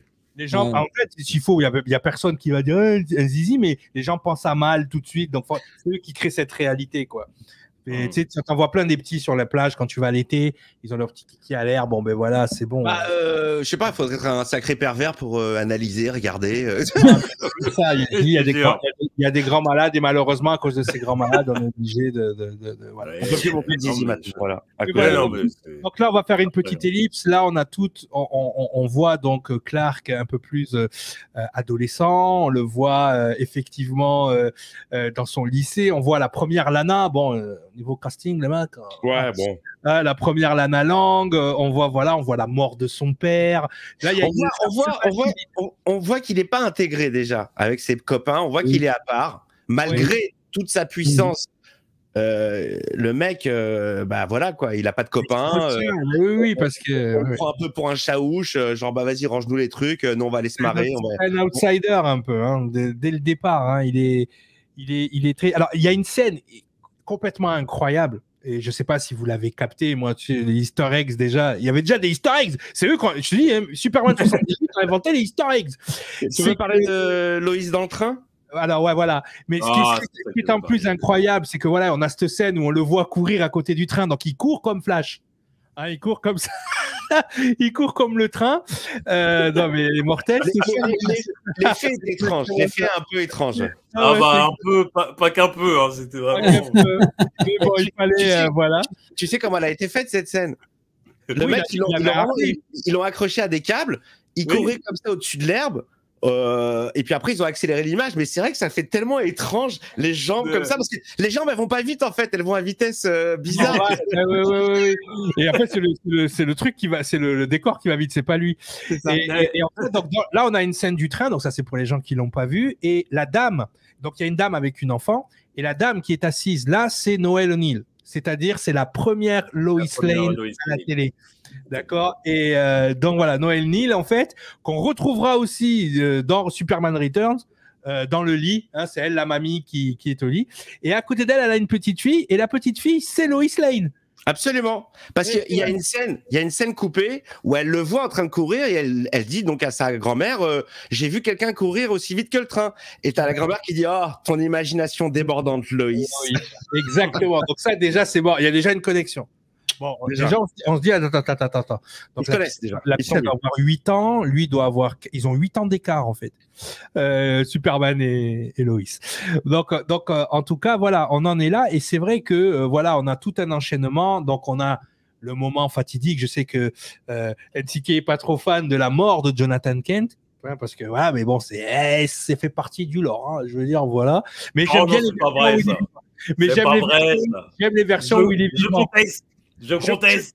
Je ne suis pas Monsieur de Chavannes, je vous ai pas coupé la parole, laissez-moi terminer. Alors, non mais tu as raison de contester parce que aujourd'hui, dans le temps, on a presque autant de versions où Jonathan Kent reste vivant plus longtemps que dans la version d'origine. Même dans Smallville, hein, il reste, on le voit souvent et tout. Dans le Superman de 1938, on le voit 2 secondes, même pas, rien, on voit rien en fait. On voit rien. Il sert à rien parce qu'il y a Marlon Brando. Ouais, il y avait Marlon Brando, ouais. Mais c'est vrai que voilà, on a la bascule où on a le moment un peu émouvant. Avec sa maman dans le champ de blé où il dit je vais devoir partir, je vais partir. Je savais que ce moment allait arriver. Et là, il trouve le cristal. Exact. Alors moi, ce que j'ai jamais compris quand j'étais petit, j'ai dit papa, le cristal il est vert, c'est de la kryptonite. Ouais, ils auraient dû opter pour un autre code couleur. Hein, c'est vrai qu'on avait tendance à confondre. Ouais. J'ai dit c'est chelou, mais pourquoi ça lui fait rien la kryptonite là, tu vois c'est vrai. Et donc là, il part, là, il marche jusque dans le pôle Nord, et là, je sais pas, quelque chose lui dit jette le caillou. Hein, il jette le cristal, et là, un mini Krypton apparaît, la forteresse de solitude. Hein. Donc moi, je suis un fan de la version de Kurt Swan. Je suis un fan de Superman du Silver Age, et moi je me rappelle de la première intrigue de la forteresse de solitude. C'est juste incroyable. C'est-à-dire que en fait, quand tu lis le comics, tu vois une espèce de clé géante. Oh, il a une clé géante pour ouvrir sa forteresse dans la serrure comme ça. Et sa forteresse, un truc. Et là, c'est une petite parenthèse. C'est un truc de psychopathe. En fait, t'as un pote qui fait ça chez lui, t'as peur. C'est-à-dire que dans sa forteresse, il a une cellule pour chacun de ses amis. Donc, il a une cellule genre Lois Lane, où il a une fausse Lois Lane en mannequin, comme ça, où il lui fait des colliers. il a une cellule où il y a un faux Jimmy Olsen, où il lui fabrique la voiture de ses rêves. Il a une cellule... Non, mais il a même une cellule Clark Kent, pour pas qu'on fasse le rapprochement. Et c'est bizarre, il n'y a pas Clark Kent. Tu vois, donc il a une cellule avec des mannequins, c'est genre empaillés comme ça. Elle fait flipper la première forteresse de solitude. Pour ceux qui ont la chance de lire le comics un jour, elle fait un peu flipper. Et tu te dis, ça fait gros, tu sais, ça fait gros maniaque, tu vois. Et en fait, pour être honnête avec toi, je me rappelais plus de ça, tu vois. Il fait des cadeaux pour ses amis. Attends, et ses amis n'ont droit aux cadeaux que s'il meurt. Ah, c'est sympa. C'est sympa. J'aime bien le concept. Donc, il est en train de faire une espèce de Ferrari à Jimmy Olsen. Non, mais c'est juste si je meurs, Jimmy. Sinon, ouais. Ce comics fait un peu flipper. Mais en tout cas, voilà. Donc là, on a une forteresse de solitude très stylisée, par contre, hein, pour les années 70. Fin des années 70, quand même, on a un truc, des cristaux, des trucs de bordel, des trucs avec des tubes, Ah, et là, bon, là, il va parachever, on va dire, son entraînement. OK ? Ah, je vais vite hein, pour qu'on avance. Est-ce que vous voulez dire quelque chose sur ces scènes-là? Est-ce que cette forteresse vous a ébloui, vos yeux d'enfant? Comment vous avez ressenti à ce moment-là? Écoute, moi, la forteresse, je suis content. Je suis content de l'avoir vue, en fait, parce que c'est quand même un élément très important, tu vois. Et voilà, ça a été une continuité dans toute depuis ce qu'a fait Richard Donner, même jusqu'à Bryan Singer. Donc, pour le coup, j'en suis, je ne peux dire que oui, amen. Tu vois, amen à cette forteresse de solitude. De dans ce que Smallville, il aurait utilisé dans Smallville, ouais. quasiment de la même manière. Ouais. C'est ce qui nous manque aussi, par exemple, tu vois, chez Snyder. On n'a pas cette forteresse de solitude. Elle devait arriver. Moi, d'après ce que j'ai vu, elle devait arriver. En fait, c'est le vaisseau. C'est pas le cristal c'est pas un cristal qui va la créer. C'est le vaisseau qui va se transformer et qui va. Voilà, c'est ce qui est prévu pour la version. Oups, j'ai balancé un truc que j'aurais pas dû dire. Mais voilà, non, mais voilà. En tout cas, dans le premier, on ne l'a pas eu, mais de Man of Steel. Mais c'est vrai que toutes les autres propositions, c'est quand même, voilà, c'est quand même. C'est un élément important et je trouve que c'est un des aspects de Superman, comme j'en ai parlé dans mon documentaire, qui est pas beaucoup utilisé. C'est son aspect technologique et scientifique. C'est-à-dire qu'il y a une technologie dans la forteresse qui lui permet, à des moments donnés, de sortir un vaccin, de sortir des délires comme ça, parce qu'il faut savoir que le Superman du Silver Age, il se battait contre un Lex Luthor scientifique. Donc, il devait répondre aussi de manière scientifique souvent. Et ça, dans tous les films Superman, à peine un peu dans ceux de Christopher Reeve, c'est vraiment mentionné. Donc mais là, avec la connaissance de milliers de mondes, enfin de plein de choses, la scientifique. Superman est un génie, et ça c'est rarement, tu vois, peut-être qu'on pourrait reprocher dans le Superman de Snyder, c'est qu'on a trop un stuntman, enfin un gars qui va se friter, mais on voit pas le côté super génie. Dans Titan, le jeune Superboy, il a le côté génie. Tu vois, donc ça j'ai bien aimé, mais bon, c'est parce qu'il est mélangé avec Lex Luthor. Ouais, bah ouais. Mais Superman est un génie à la base. Il apprend toutes les langues. On le voit dans Superman et Lois, dans la dernière série. Exactement. Dans Superman 4 aussi, quand il parle en russe. Dans Superman 4 aussi. Dans Superman 4, on le voit, le côté scientifique. Oui, ça. Ouais. On le voit. Et là, donc, on a cette sortie de la forteresse de solitude avec ce fameux virage. Hein. On a tous fait quand on était petit. Hein. Tu parles du virage incontrôlé, contrôlé par lui-même, quoi. Mais c'est là qu'on voit que Christopher Reeves a inventé une gestuelle aussi. Oui, c'est lui qui a créé ça. C'était pas voulu en fait. Ils auraient voulu le faire aussi bien, ils auraient pas pu, quoi. C'est en une prise, première prise, le gars. Il y a une prise. Ah, mais même sa façon d'atterrir, tu vois, quand il. Là, mais c'est un danseur étoile. C'est un danseur. Il a une classe, enfin, je sais pas, il a vraiment une chorégraphie. Voilà, une chorégraphie. C'est vrai. Mais quand il décolle, d'ailleurs. Et tout, j'adore. Quand il décolle, même sa façon parfois, tu sais, de se retourner, de marcher vers quelqu'un, il y a un truc qui fonctionne, quoi. Il y a un vrai body language, il y a un vrai port de tête, il y a tout. Il a tout. Il a vraiment, il est une chorégraphie à lui tout seul. Donc là, voilà, on arrive donc dans le Métropolis. Est-ce qu'on met deux anneaux autour de David? Tu sais, les anneaux de Zod. Il a la bougeotte. Mais où la houppe? Est-ce qu'on les met autour de David pour pas qu'il bouge? Je vais devoir y aller. Hein.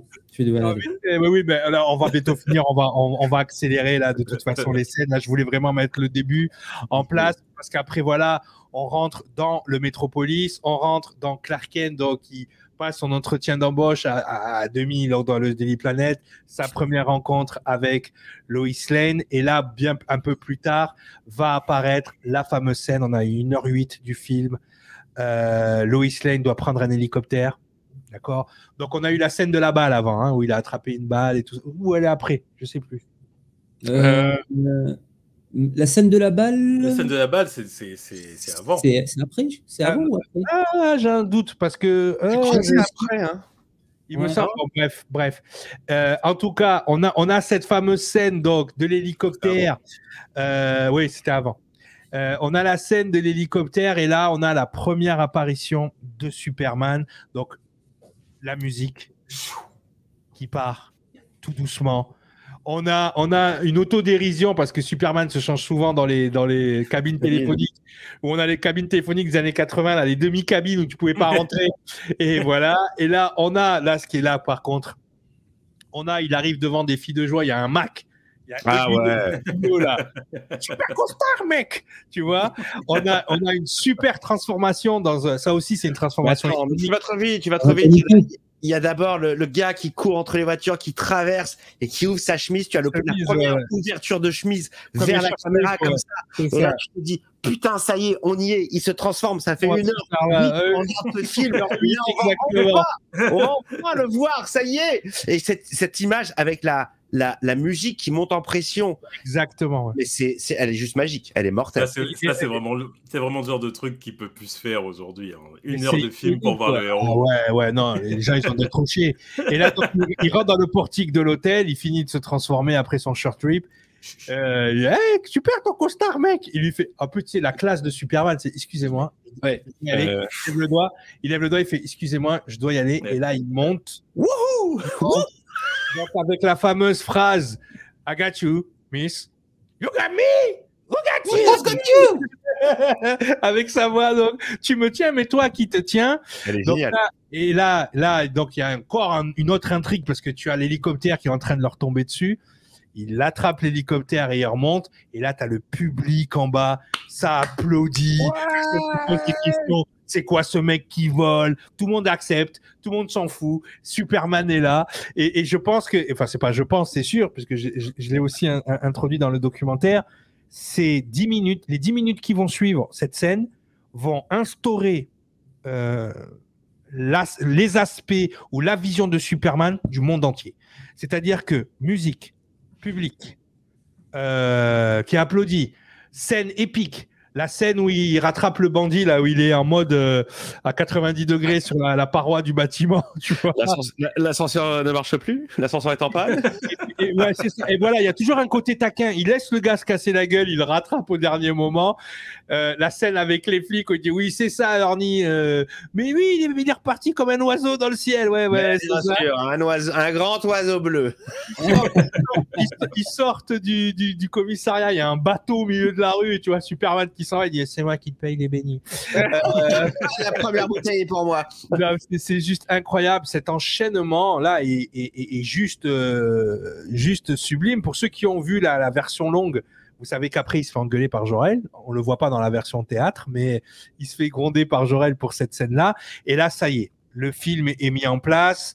Là, j'aime cette séquence où juste après la séquence de l'hélicoptère, ça y est, il est révélé et il enchaîne les petites missions. Alors ça va être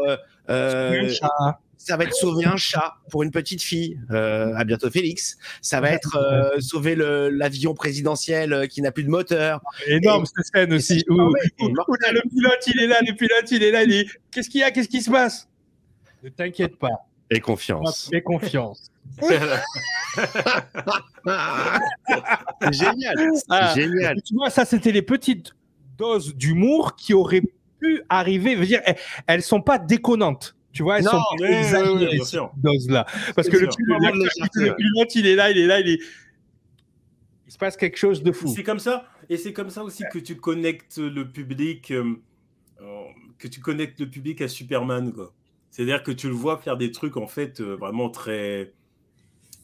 qu'on aurait tous un peu envie de faire si on avait des pouvoirs comme ça, quoi. Bah oui, j'ai des super pouvoirs, j'aide les gens, quoi. Si je peux les aider, je suis là. Oui, le côté altruiste, l'aspect altruiste est hyper développé. Et c'est vrai qu'après, voilà, va s'enchaîner. Donc, bien évidemment, l'antagoniste, Lex Luthor, voit ça. Hein.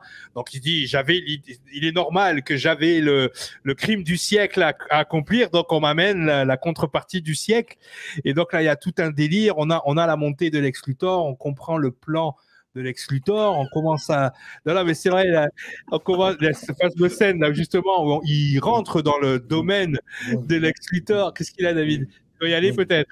Je suis désolé, je dois y aller. Nous n'avons plus de caution cinéma, c'est une honte. Non, mais il faudra que tu fasses le... Ce que je vais faire, c'est que je vais dire au revoir, un montage, je sais pas quoi. Voilà. Non, mais en fait, je vais prendre toutes les scènes où tu fais ça. Il va les mettre en boucle. Je vais les mettre en boucle. Je te jure, tu seras envoyé dans la zone fantôme, David. David. Voilà, gars, je te fais ça. Coupable. Je te fais ça, Captain, je te fais ça. Coupable. Non, mais c'est bon, ça va. On se débrouillera entre nous trois, t'inquiète pas. Merci d'avoir été là, en tout cas. Et on se dit... Parce que, voilà, allez, salut, mec. Bon, bisous à vous, les loulous. Allez, ciao, ciao. Nous, on continue, là, on s'éclate à parler des scènes, là.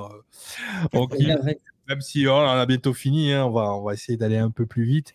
Mais le truc, il est là. Et donc, vous, déjà, le repère de Lex Luthor dans le métro, qu'est-ce que ça vous dit?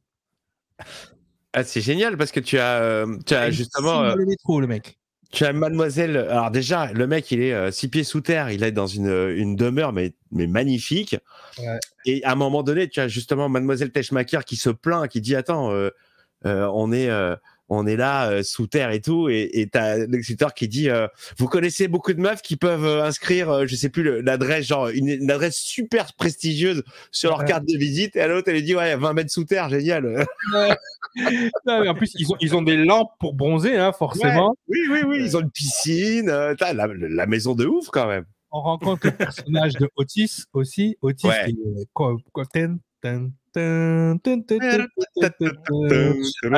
cette musique là, voilà. Mais alors Otis, il est drôle, mais c'est un comique de situation parce qu'il est tout le temps en train de, voilà, il est toujours à côté. C'est l'idiot. Ouais. C'est lui qui va avoir l'idée de génie à la fin. En revanche, voilà. Donc là, on voit Lex Luthor et puis Lex Luthor qui commence à remonter des plans. La scène aussi qui est super intéressante, il faut qu'on parle de cette scène, c'est la scène de l'interview. Là, on a la scène de l'interview juste avant qu'on aille chez Luthor, justement, il fallait pas l'oublier, cette scène avec Lois Lane. Aujourd'hui, tu peux pas faire cette scène. Pourquoi? Parce que la scène, elle est ambiguë, mais de malade. L'alchimie entre Superman elle est ambiguë. Sexuelle totale. Ah oui. Ah oui, non mais c'est et oh là là, vous avez une petite amie? Non, mais vous serez la première à le savoir, Loïs. Hein, voilà. Est-ce que quelle couleur sont mes sous-vêtements? Oh, je vous ai gêné? Non, c'est que j'ai du mal à voir à travers le plomb. Et là, elle se recule. Rose, hein, vous aimez le rose? Oui, j'aime le rose, Loïs. Non mais je te jure, mais et puis, on dit surtout, t'oublies le principal. Le moment où il demande si toutes ses fonctions vitales sont normales. Oui, normal. Il dit, je comprends pas, mais vous mangez comme tout le monde. Et how big you are, tall you are. Ouais. Au début, il dit combien gros tu es, combien grand tu es. Après, il dit en taille. Parce que big et tall en anglais, c'est ça. On dirait qu'elle parle de sa tub à un moment donné, quoi. Ah bah, bien sûr, c'est ça. Non, mais là, les chimies qu'il y a entre eux, il y a une tension sexuelle de fou. Aujourd'hui, tu peux plus. Aujourd'hui, tu as tout le lobby féministe qui te tombe dessus. C'est quoi ce pervers qui regarde à travers les jupes? Je sais même pas si ce serait les féministes. Je pense que ce serait surtout les parents, tu vois, les familles un peu conservatrices qui diraient oh là là, attends, on n'a pas amené nos enfants pour voir ça. Hein. Mais il y a une tension entre eux deux. Et puis Margot Kidder, tu sais, avec ses petits regards. Et puis lui, il est là, il se pince les lèvres. Il est waouh, quoi. Alors, et là. Mais Captain, je te raconte un truc. Moi, quand j'étais gamin et que je regardais le film, quand t'es enfant, tu captes pas toutes les subtilités, les ellipses, les trucs comme ça. Il y a des trucs qui t'échappent. Et donc, quand elle lui demande de quelle couleur sont mes sous-vêtements et qu'il peut pas répondre, à ce moment-là, elle enchaîne sur une deuxième question. Elle lui dit, est-ce que vous avez un deuxième nom comme Ralph ou... Et là, à ce moment-là, il lui dit Rose. Mais Rose, pour la première question, mais moi, étant enfant, je croyais que son petit diminutif, son surnom, c'était Rose. Tu vois ce que je veux dire? Ah ouais, merde. C'est pas qu'entre-temps, elle s'était reculée, qu'il la voyait, qu'il avait répondu à la première question. Donc elle lui dit, est-ce que vous avez un surnom? Il lui dit Rose. Non, mais carrément, non. C'est super bad. Non, mais ça, non, mais ça fait peur, en fait. Et tu te dis, mais appelle-moi Rose. Tu te dis, ok.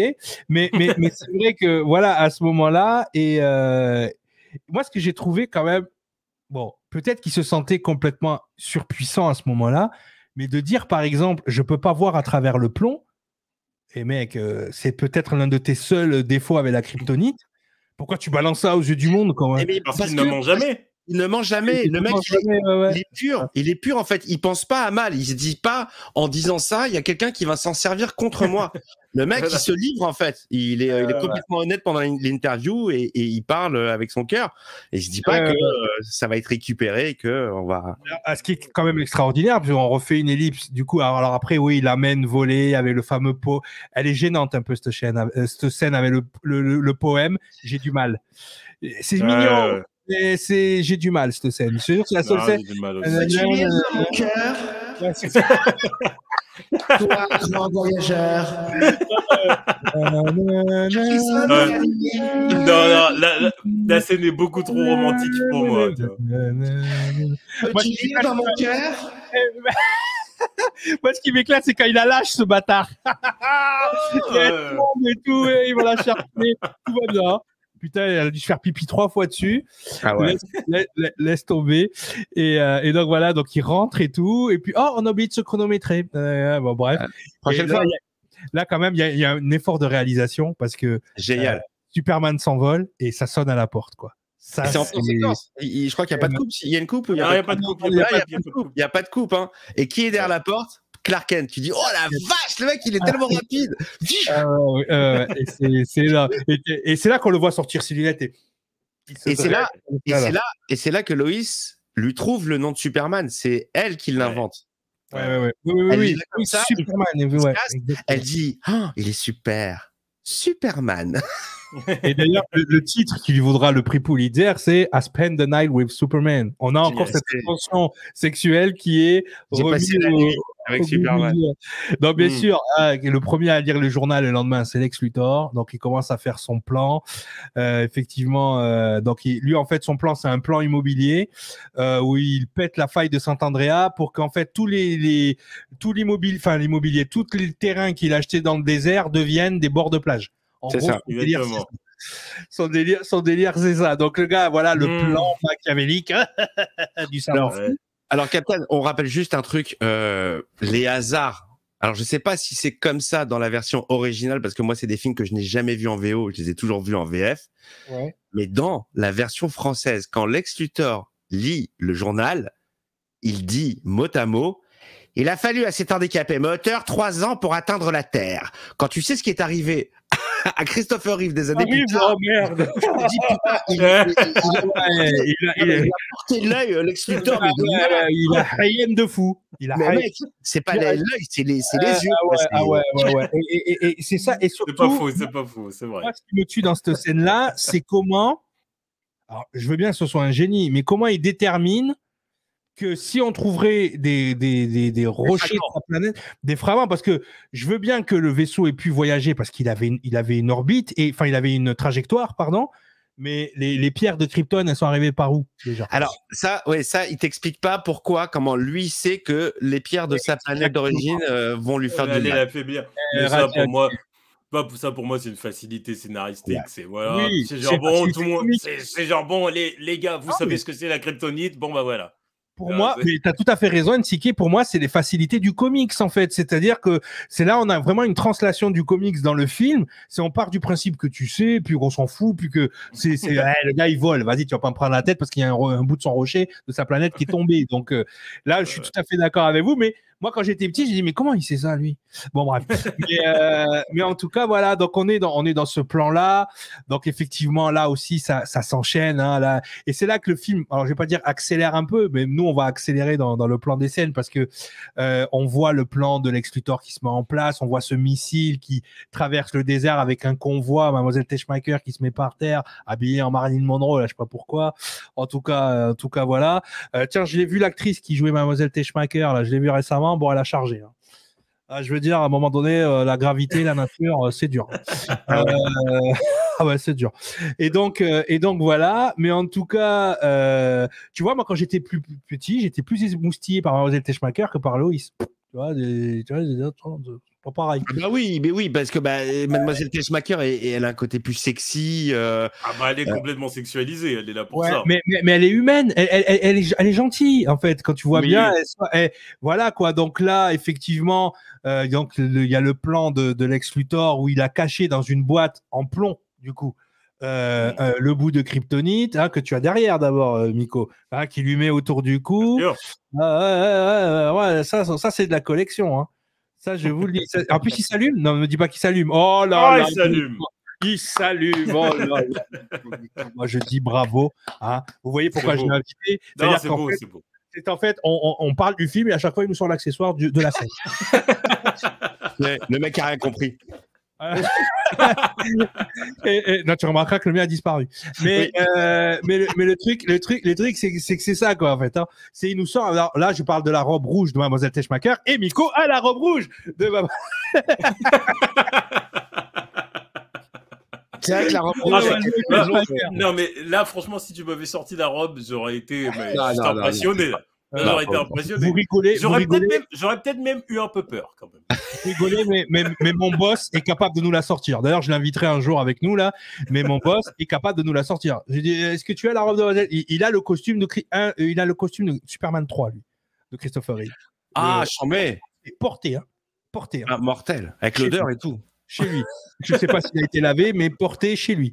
Mais le truc, c'est que c'est ça, quoi. Tu vois, lui, il est capable de nous la sortir, la robe. Hein. Je te promets, il est capable. Donc voilà, donc on a tout ce plan. Donc le plan, c'est de détourner des armes nucléaires pour les rentrer dans les couches tectoniques, hein, qui vont séparer la faille. Alors c'est génial parce que Metropolis, il y a la Statue de la Liberté. Oui.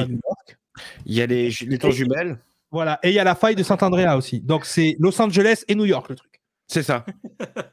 C'est Metropolis, alors, ville imaginaire, mais avec des choses réelles. Donc c'est génial.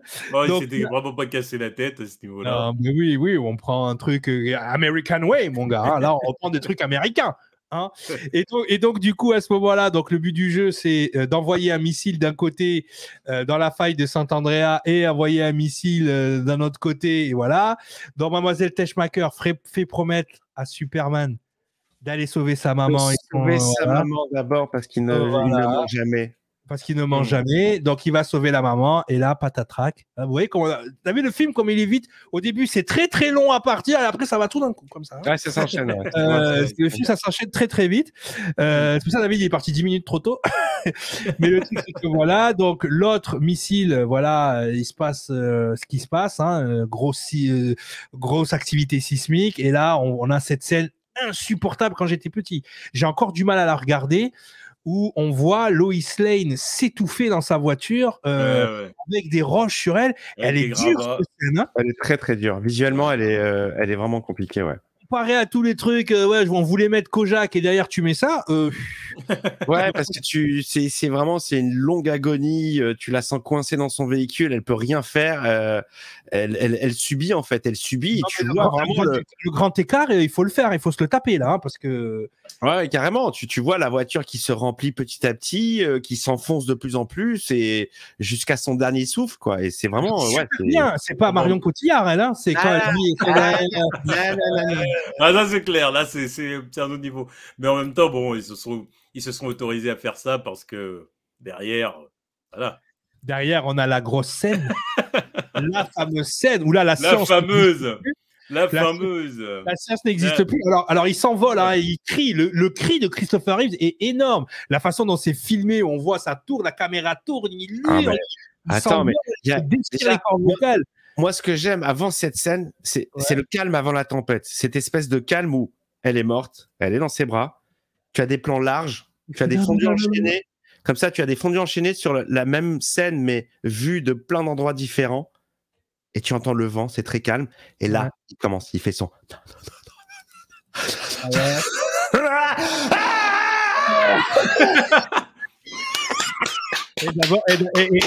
Et les gars, ce qu'on n'a pas dit. C'est super bien joué.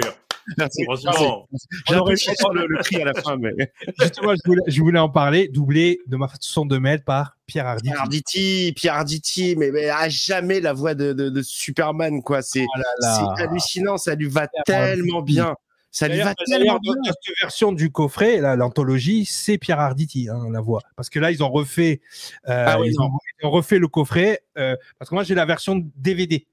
Tu as la version Blu-ray. Où c'est plus Pierre Arditi, ils ont changé les voix. Non, mais alors, tu vois, ça, j'ai vraiment du mal quand on change les voix des œuvres qu'on a vues à l'époque. C'est comme Rencontre du troisième type. Ouais. Richard Dreyfuss à l'époque, il est doublé par Bernard Murat, donc qui est la voix de Bill Murray dans SOS Fantôme.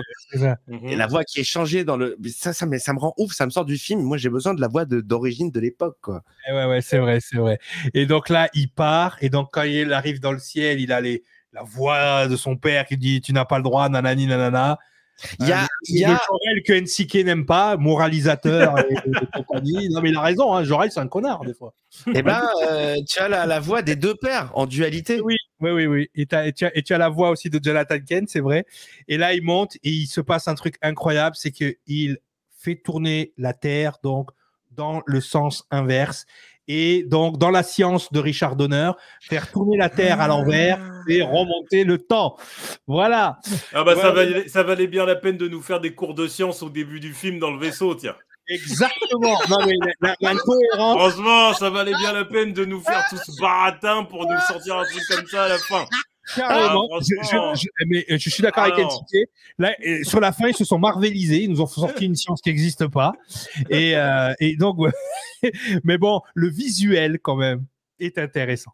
C'est-à-dire cette terre là où on le voit tourner là, et puis moi quand j'étais petit, j'ai trouvé ça énorme, d'accord.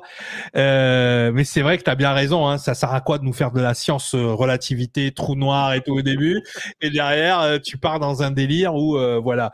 Bon, donc là, après c'est un film de comics. Voilà, les notions du réel ne sont pas les mêmes, mais bon. On est d'accord. Alors que son père le met en garde. Il t'est interdit de modifier l'histoire. Après, on verra avec le Donner Cut aussi. Elle est beaucoup plus cohérente dans le Donner Cut. On verra cette scène. Mais c'est vrai que c'est un bazar parce que il y a tout ce côté, ok, bon, il crée pas de flashpoint du coup, hein, il n'y a pas de problème.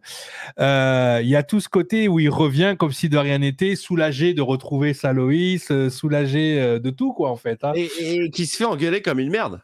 Oui, bah ça c'est Loïs. Ça c'est Loïs. Voilà. Loïs, son deuxième prénom c'est Pète Couille.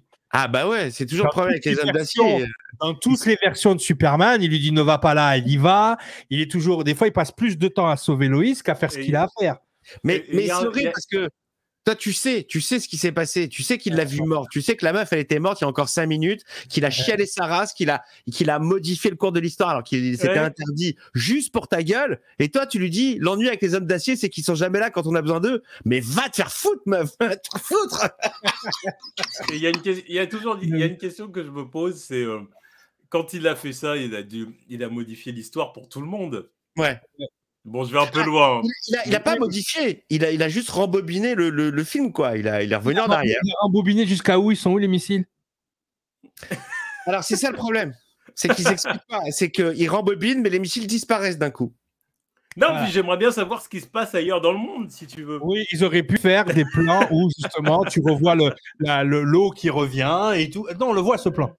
On le voit. Ça, on le voit quand même. Bah, mais c'est vrai que... Mais oui, t'as raison, parce qu'il revient dans le passé, il rembobine, mais une fois qu'il relance le film, bah, il se relance de la même façon. Normalement, les missiles sont là, la flotte, elle va envahir le barrage, il pète. Non, a priori, il arrive avant que le missile frappe et qu'il y ait la faille. Donc après, rien ne nous dit qu'après, là, parce qu'après, c'est générique de fin. Hein. Il s'envole, il repart. J'ai envie de te dire que de toute façon, quand t'es gamin et que tu regardes ça, tu prends, tu acceptes, tu ne te poses pas ces questions. Tu te dis pas, mais attends, c'est pas logique là, les missiles, machin. Non, t'es juste content. On fait ça parce qu'aujourd'hui, les jeunes générations, ils sont à l'affût du moindre truc. Quoi. Et oui, bien sûr, mais nous à l'époque, on n'avait pas ni Internet, ni on faisait des images sur pause pour voir, pour décrypter. Non, on acceptait. NCK, j'ai vu un gars péter les plombs, un Américain, tu vois, parce que ils ont fait l'effort chez Brandon Routh, on en parlera dans Superman Returns. La boucle de cheveux, elle était dans un sens. Et dans le plan d'après, elle est dans l'autre sens. Et le gars, il a fait une vidéo de 2 heures là-dessus, il a pété un câble. Non, mais là, c'est ça les nouvelles générations. Il n'y a plus ce côté, allez, je prends. Tu vois, j'accepte ce qu'on me propose. Et je ne vais pas aller réfléchir. C'est vrai, moi, Superman, je l'ai vu la première fois, je devais avoir 4 ans. Donc, ça devait être en 82. Après, je suis allé voir, c'est en 83, hein, le 2. Je crois que c'est 82, le 2. Ouais, mais c'est ça. Dans la foulée, je suis allé au ciné. Ça doit être 82, parce que 83, j'étais tout petit. Pareil. Ouais, mais pour nous, c'est l'année d'après. Toujours. C'est-à-dire que quand ils sortent en 78 aux États-Unis, ils sortaient en 79 en France. Ouais. Donc, je devais avoir, c'était l'année d'après. Ça va être 83. Okay. Et après, je les ai tous vus. Hein. Le 3, le 4, je les ai vus au cinéma. Mais il n'y a que le premier que j'ai pas vu au cinéma. Je regrette un peu. Bah, j'étais un nourrisson, quoi. Donc voilà. Mais content d'être né dans cette belle année 78. C'est l'année de Rocky aussi, non? 78. Oui, je crois. Ouais, bien sûr. On s'est tapé des super film, mec, Superman, Rocky, Star Wars. On a été gâtés. Hein. En tout cas, c'était le top. En tout cas, on va faire une petite conclusion, les gars. Donc, allez, on peut le dire. C'est le film qui a lancé le style, le genre super-héroïque, quoi. C'est le blueprint, quoi. Oui, avec du sérieux. Oui, c'est ça. Et c'est le premier film du super-héros avec le premier super-héros créé. C'est-à-dire qu'on est dans une totale genèse, quoi. Ouais, la genèse est totale. Cette fameuse scène-là, à 1h08, a conditionné la vision de Superman dans le monde entier. Elle a conditionné la version de Bruce Timm, que NCK aime bien. Elle a conditionné... Adore.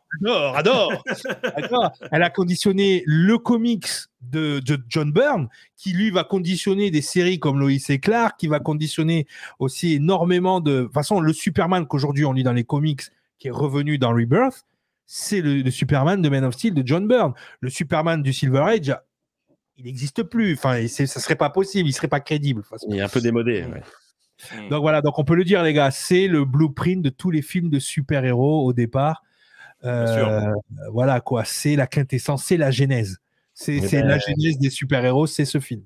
Si on n'avait pas eu ce Superman, on n'aurait probablement pas eu tout ce qu'il y a eu derrière, quoi. Ou alors peut-être des adaptations mal faites. Il a fallu quand même 11 ans pour avoir un autre film de super-héros à la hauteur, quoi. C'est-à-dire le Batman de Tim Burton. Mais entre ça, il n'y a rien eu, quoi. C'est Superman, c'était quasiment le seul film de super-héros au cinéma. Je trouve ça poétique presque que ce soit que ce soit Superman qui soit toujours un peu révolutionnaire, tu vois. Non mais tu fais un César, projet là-dessus et bim, ça arrive, tu vois.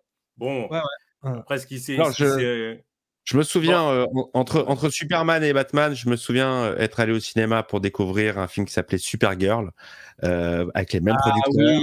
Oui. On va l'inclure. Il faut l'inclure dans la série. Il faut en parler, parce que Ellen Slater, j'étais amoureux. Allez, c'est vrai qu'elle était belle. Elle était magnifique, elle était jolie comme tout. Elle avait cette candeur. Et cette innocence. Voilà, tu vois, ouais, exactement, c'est ça. Tu vois, candeur, innocence, c'est pareil. Elle avait ce truc de kryptonienne un peu émerveillée du monde. Ce qu'on n'a pas vu vraiment chez Clark Kent parce qu'il a grandi sur Terre. Tu vois, il a eu le temps de s'émerveiller en étant petit comme n'importe quel enfant. Mais elle arrive, elle est là. Et moi, j'adore la scène où elle flotte sur l'eau là. Enfin, on en parlera, on fera là. Je trouve quand même que c'était un peu trop ça, mais. C'est mignon. C'est mignon. Oui, voilà. On va pas se mentir. Supergirl a été tournée comme Barbie Supergirl, quoi. Mais c'est ça. C'est ça, tu vois. On va pas se mentir. Bien sûr. Mais il n'empêche que moi, petit garçon, moi ça marchait. Vu que j'étais fan de Superman, je vois les aventures de sa cousine qui en plus. J'ai vu qu'elle était fan de Barbie. C'est vrai que petit, je regardais le film et je disais, oh, j'aime bien. Elle est pas mal. Non, mais c'est en plus ils ont pris la version Linda May. Oui. Pas, tu vois. Et franchement, voilà, c'est une des versions que moi je préfère de Supergirl parce qu'il y a 2 Supergirl dans le narratif. Linda Lee, tu veux dire? Linda Lee, ouais, voilà.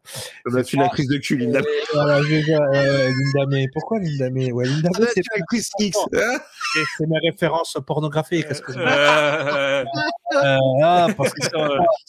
la chaîne secondaire, ça. C'est une secondaire, mon autre chaîne. J'ai confondu. Ouais. Un jour, j'ai fait un attaquage pour dire je sais pas qui. C'est ça. C'est sur Captain Morpheus. Voilà. Ouais, c'est ça, Captain Morphle et Sus. Bon, ça part loin là. Ça va loin. Ouais, voilà. Il faut qu'on la garde propre cette vidéo. Mais en tout cas, voilà. Non, mais c'est resté Barbie Supergirl, quoi. Voilà. Mais en tout cas, conclusion, c'est celle-là. Hein, comme je reprendrai les mots de NCK. Film poétique, la genèse des films des super-héros. Encore aujourd'hui, reste un classique et un indémodable. Je sais pas si un enfant de nos jours s'ennuierait pas devant ce film. Non, j'ai testé avec mon gamin, il est au taquet. En fait, il faut pas qu'il ait vu Men of Steel avant, quoi. Sinon, il y a trop, voilà. Il y a trop de décalage. Que tu le fasses grandir. C'est ça. Avec le truc. Je pense que je suis assez d'accord avec Miko. Je veux dire, aujourd'hui, les gamins. aujourd'hui, si tu as 10 ans, 10 à 15 ans, tu Ouais, regardes 10, des films 15 ans, Marvel, oui. quoi. Ah ouais. Parce que c'est Marvel qui domine aujourd'hui, tu vois. C'est ça. Et ça fournit quand même beaucoup plus d'action et de rythme que le Superman 78. Parce que toi, Cap, t'as montré ça à ton fils, c'est ça que t'as dit? Ouais. Ouais, mais bon, il a été élevé à bonne école, à mon avis, donc Ouais, il y a une influence. Il y a une influence. Tu as fait raison. Et non, mais endoctriné dès la naissance. Ouais, tu vois, donc tu bon. ne crois pas si bien dire. Ma fille Shanice, qui a 21 ans, putain, ma fille va se marier, mec. Putain, j'ai pris une claque là. 22 ans là bientôt. Et ma fille 21 ans. Quand elle était petite, pour l'endormir, je lui racontais l'histoire de bébé Kal-El qui partait d'une planète. Et tous les soirs, c'était papa, raconte-moi l'histoire de bébé Kal-El. Et donc, quand il arrive chez les Kent et qu'en fait, il a une force extraordinaire, il peut voler, elle kiffait. Tu vois, c'était ma petite sœur, pareil. Ma petite sœur, elle est à fond Superman. Toute ma famille, c'est Superman. Laisse tomber. C'est même pas la peine. Mon père, qui était un gros lecteur aussi. Mon cousin Philippe, qui lui m'a filé mes premiers Superman. Cause I never. Voilà, petite dédicace. Petite dédicace. Petite dédicace aux cousins. Mais si tu veux, moi, à un moment donné, j'ai dans ma culture familiale, tu as tout à fait raison, les enfants, ils grandissent avec Superman. Je sais pas, j'avais montré le mini-film que j'avais fait avec mes gamins. Je vous le montrerai peut-être. Non, je dois pas l'avoir sur l'ordi. Mais j'ai fait un mini-film avec mes gamins, mais c'est à se tordre de rire, tu vois. Avec la dernière, elle avait quelques mois, je l'ai mis. En fait, j'ai mis un drap vert sur mon canapé. Tu l'as fait voler. Elle était toute petite, tu vois. Donc, je l'ai mis sur le ventre, elle faisait comme ça.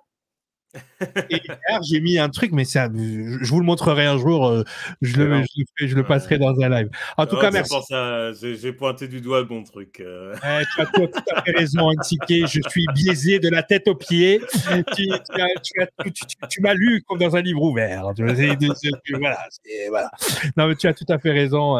Ici, c'est voilà, on est trop biaisé. Superman, c'est même pas la peine. Donc, des fois, on se fait des soirées pyjama. On est tous avec le t-shirt, quoi. J'adore. C'est énorme. Donc voilà. En tout cas, les gars, merci à vous, c'était super. Hein, et en fait, on a fait une émission comme le film, c'est-à-dire c'était très long au début. Puis accélération. Hein, c'est ça. Non, mais ouais, j'avoue, c'était représentatif un peu. C'est représentatif du film. En tout cas, en espérant que ça vous aura plu, il y en aura d'autres. On se retrouve bientôt pour Superman 2 de Richard Lester, mais on parlera aussi de la Donner Cut. On fera justement des rapports, les différences, les avantages de la Donner Cut. Comme quoi, déjà, à l'époque, Warner déconnait avec les réalisateurs. Complètement. C'est pas un problème nouveau. Ouais. Ils ont pas appris. En tout cas, merci à tous. Merci au Superman Homepage. Merci au Fictionautes aussi, partenaire de la chaîne. Et on se retrouve à très bientôt sur Geekology avec Ntsike, Miko et d'autres invités peut-être, avec David s'il a envie, quand il a envie, et voilà. Et il reviendra comme Zod. Il reviendra comme Zod. Il faut Zod. Allez, bye bye.